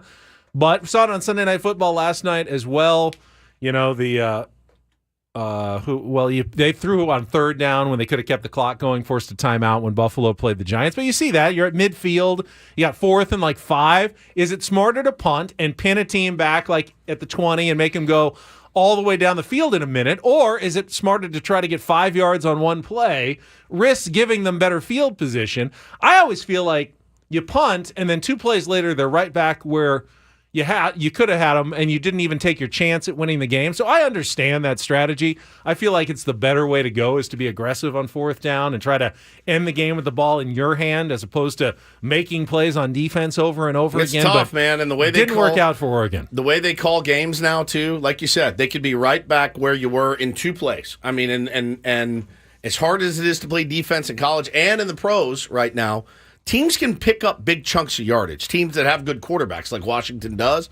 I understand. Especially if you're in a prevent defense trying to prevent the big play. I understand it. You leave 20 yards real easy. I mean, it's they can get back down there pretty quick. So I do understand that. I thought that was by far the game of the weekend. Yeah, I heard it was. Michael Penix Jr. great. is a really fun quarterback to watch for Washington. Great name. Had to be the first quarterback matchup in which both QBs had a last name that ended in X, with Penix? Nix and Penix going against each other in that game. Now, on the other end of the Pac-12 standings, Colorado Buffaloes are now only a half a game out of last place at 1-3. Far cry from where they started the season with the hype of the country. And, of course, they blew a 29-0 halftime lead on Friday night against Stanford. That is really I still don't know special. how it happened, as I was thinking the game was over at 29-0, as was everybody else, because Stanford, they're not very good either this year. Winless at home. That was their first conference win. Looked like they were going to get absolutely destroyed. And then all of a sudden, I mean, Deion looked like the real Deion looked shook. He was very forthright in his post-game press conference, but he was like shook, like that. I don't know how that could happen to our team. We apparently just thought we had the game won, and we just didn't. We just did not play out the rest of the game, and he looked a little like on shaky knees after that one. Which is very unusual, obviously, for Deion Sanders. But he was, as usual, forthright and honest, and things I admire about Deion Sanders. He didn't make excuses or lash out at the media or anything. He simply seemed like he was like weak in the knees, like to see that happen to his team on Friday night. Listen, again, this is his first year with a big time program, and I think I saw Marcus Freeman has made a ton of mistakes at Notre Dame. I think Deion Sanders has made mistakes. Give him a few years, right? Everybody deserves a couple of years to do some recruiting. We know he can recruit. You know he can recruit. And you know he's going to be even better at recruiting. What he's already given back to that university, Ben, is worth tenfold than what they're paying him. I mean, there's the numbers there to back it up. The jerseys, the home, everything. I mean, it is reignited Colorado Buffalo football. Like, they've definitely come back to earth. Oh, yeah. From, a month ago. Sure. But if you're a Buffaloes fan, even just a fan of the game, there's still a lot of good that has happened. Oh, a ton. If you're the president of that university, you're like, this is the best money I've ever spent because I'm Yes. making it back tenfold. They'll win 2 more games. They'll be bowl eligible. Oh, yeah. They'll go to a bowl game. Sure. Hell, they'll probably come here. I'll tell you what, there weren't any other college football coaches in America who were getting parodied on Saturday Night Live. That's true. On Saturday. But Deion Sanders did make a quote-unquote guest appearance on the Weekend Update desk. Fantastic. Yeah. Well, millions of people are watching your games. You've obviously turned the program around, but it's not perfect. I mean, just last night, you lost to Stanford in double overtime. Wasn't that crazy? Man, we were up 29-0 at the half. Yeah. So I went home and fell asleep. I woke up this morning shocked as anyone. But come on, man, nobody's perfect. Name one team that's undefeated. Okay, well there's Georgia. Right. Michigan. Mm-hmm. Ohio State. That's another one. Florida State. Forgot about them. Oklahoma. Sure. Penn State. Indeed. Washington. Good team. North Carolina. Tar Heels. Air Force. And see, that's exactly my point. What is your point? Colin, look at me, man. Colin, we unstoppable, man. We've only lost 3 games. I can't even think of a team that's lost fewer than that. Well, it's Texas. Okay. Alabama. Great program. Ole Miss. Them too. Utah. Yeah. Duke. Really? Tennessee. Balls. Yep. USC. Yeah, they beat us too. Yep. Missouri. 1 more. BYU. 2 more. Tulane. 3 more. Iowa. 4 more. Miami of Ohio. All right, you can stop now. It's funny, man. Really, really funny. Oh, my God. It's Jimmy basically the LeVar Ball, same character. Yeah. No, never lost. Never lost. Never lost. Jimmy in the chat says Deion's starting to realize that walking around yelling it's personal doesn't make you a good coach. I mean, I think give him a couple. Let him. You know what he needs to do, obviously, and he knows this. He needs to recruit an offensive line and a defensive line, and if he gets those with some of the skill position players they have, they're going to be just fine. I mean, they're going to be. They may not run the table. They may not run the table, but very few teams do. We have not seen the results as far as recruiting goes for what Deion has done over the last few months. It's gonna be a year or two, a couple of years away. But I mean, it's hard to. It doesn't look good. It doesn't look good on your resume when you got one in the bag. 29-0 is as in the bag as you're gonna get in college football. Run the freaking football, dude. Run it. Just run it. This is like the Super Bowl all over again. The 28-3. Run the ball. So they have to win 2 more games to become bowl eligible. Yeah, who do they got? All right, so they got at number 25 UCLA next week. Okay. Really good defensive team. Versus number 12 Oregon State. Ooh, that's tough. They got home against Arizona. That one's definitely that one's winnable.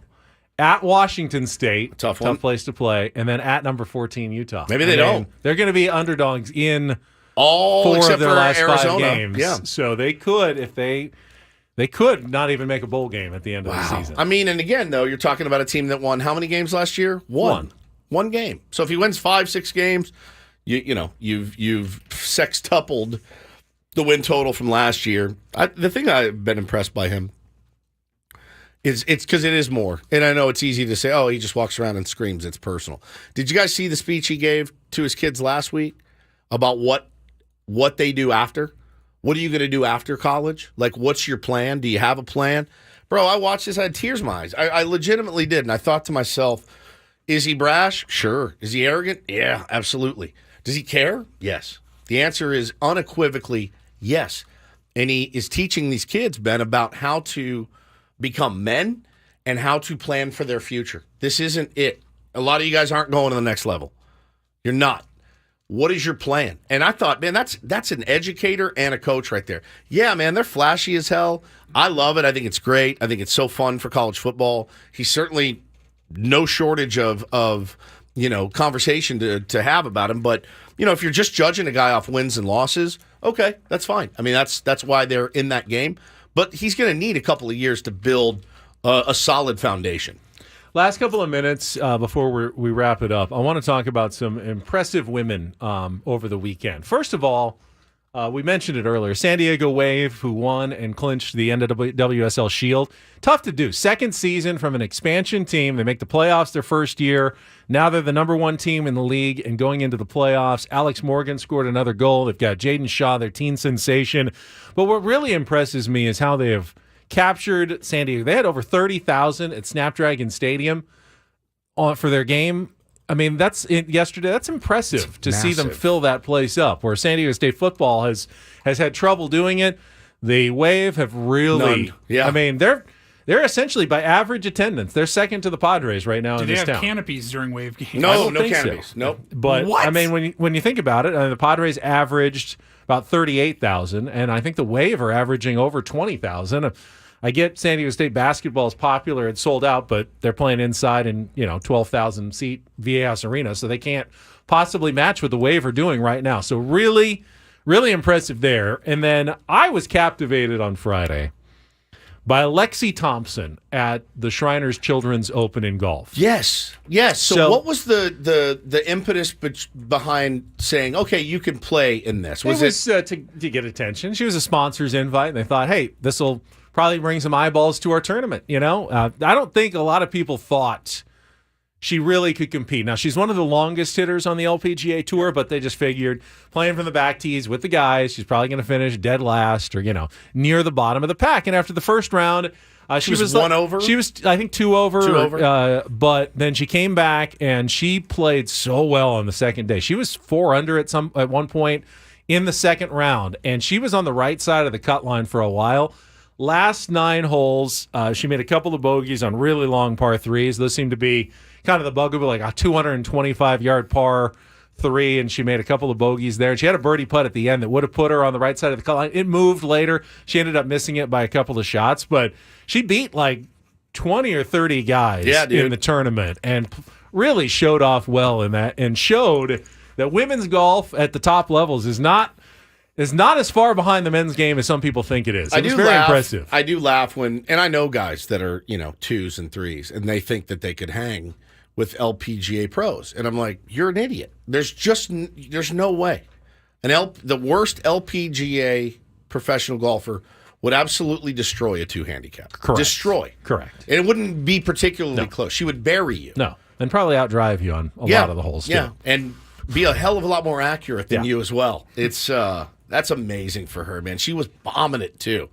I saw a couple of shots. She was bombing the ball. So she ended up shooting 269, just the second woman ever to break 70 in a PGA Tour round. And remember, she's playing the same back championship, black tees or whatever they're playing as the guys. She wasn't getting any forward tee treatment. So that was a very impressive, eye-opening performance this weekend by Lexi Thompson. Hard to do when everyone's saying you're probably going to fail at this, and you're just there just to get some eyeballs for the tournament. So I thought that was pretty cool on Friday. Ben and Woods, all about the ladies today. We salute you very much. Yeah, and then Tom Kim won the tournament for the second straight year. He's actually the youngest guy since Tiger Woods. He's 21 to have won 3 times on the PGA Tour at that age. So always got to keep an eye on going forward. I didn't even know there was a tournament there this weekend. Yeah. Well, you were there. Yeah, you missed it. Yeah, you missed the whole tournament in Vegas. I did not go to the sports book at all. I do enough of that at home. I wanted to play at a table. Did not go well. But it was a winning trip. No. The concert. I mean. That was a win. Yeah, it was a huge win. Monetarily, it was a huge loss. It's a massive, with the concert, the tickets, massive loss. The hotel, hugely dinners out, the shopping red, at the shoe store. The red is bad, right? Yeah, if you're in the red, yeah. I'm so far in the red from this trip, but I couldn't be happier. It was so much fun. All right, think of it as bleeding. You're in the red. You're going the wrong direction. All right, this hour on The Fan was brought to you by the Caltrans Stormwater Program. Visit cleanwaterca.com. Let's change this to that by picking up after our pets, reducing pesticide use, and regularly servicing our vehicles. Learn how at cleanwaterca.com. That's cleanwaterca.com from Caltrans Stormwater. Coach is coming up next for Paul Reindl, for Stephen Woods, who's already gone.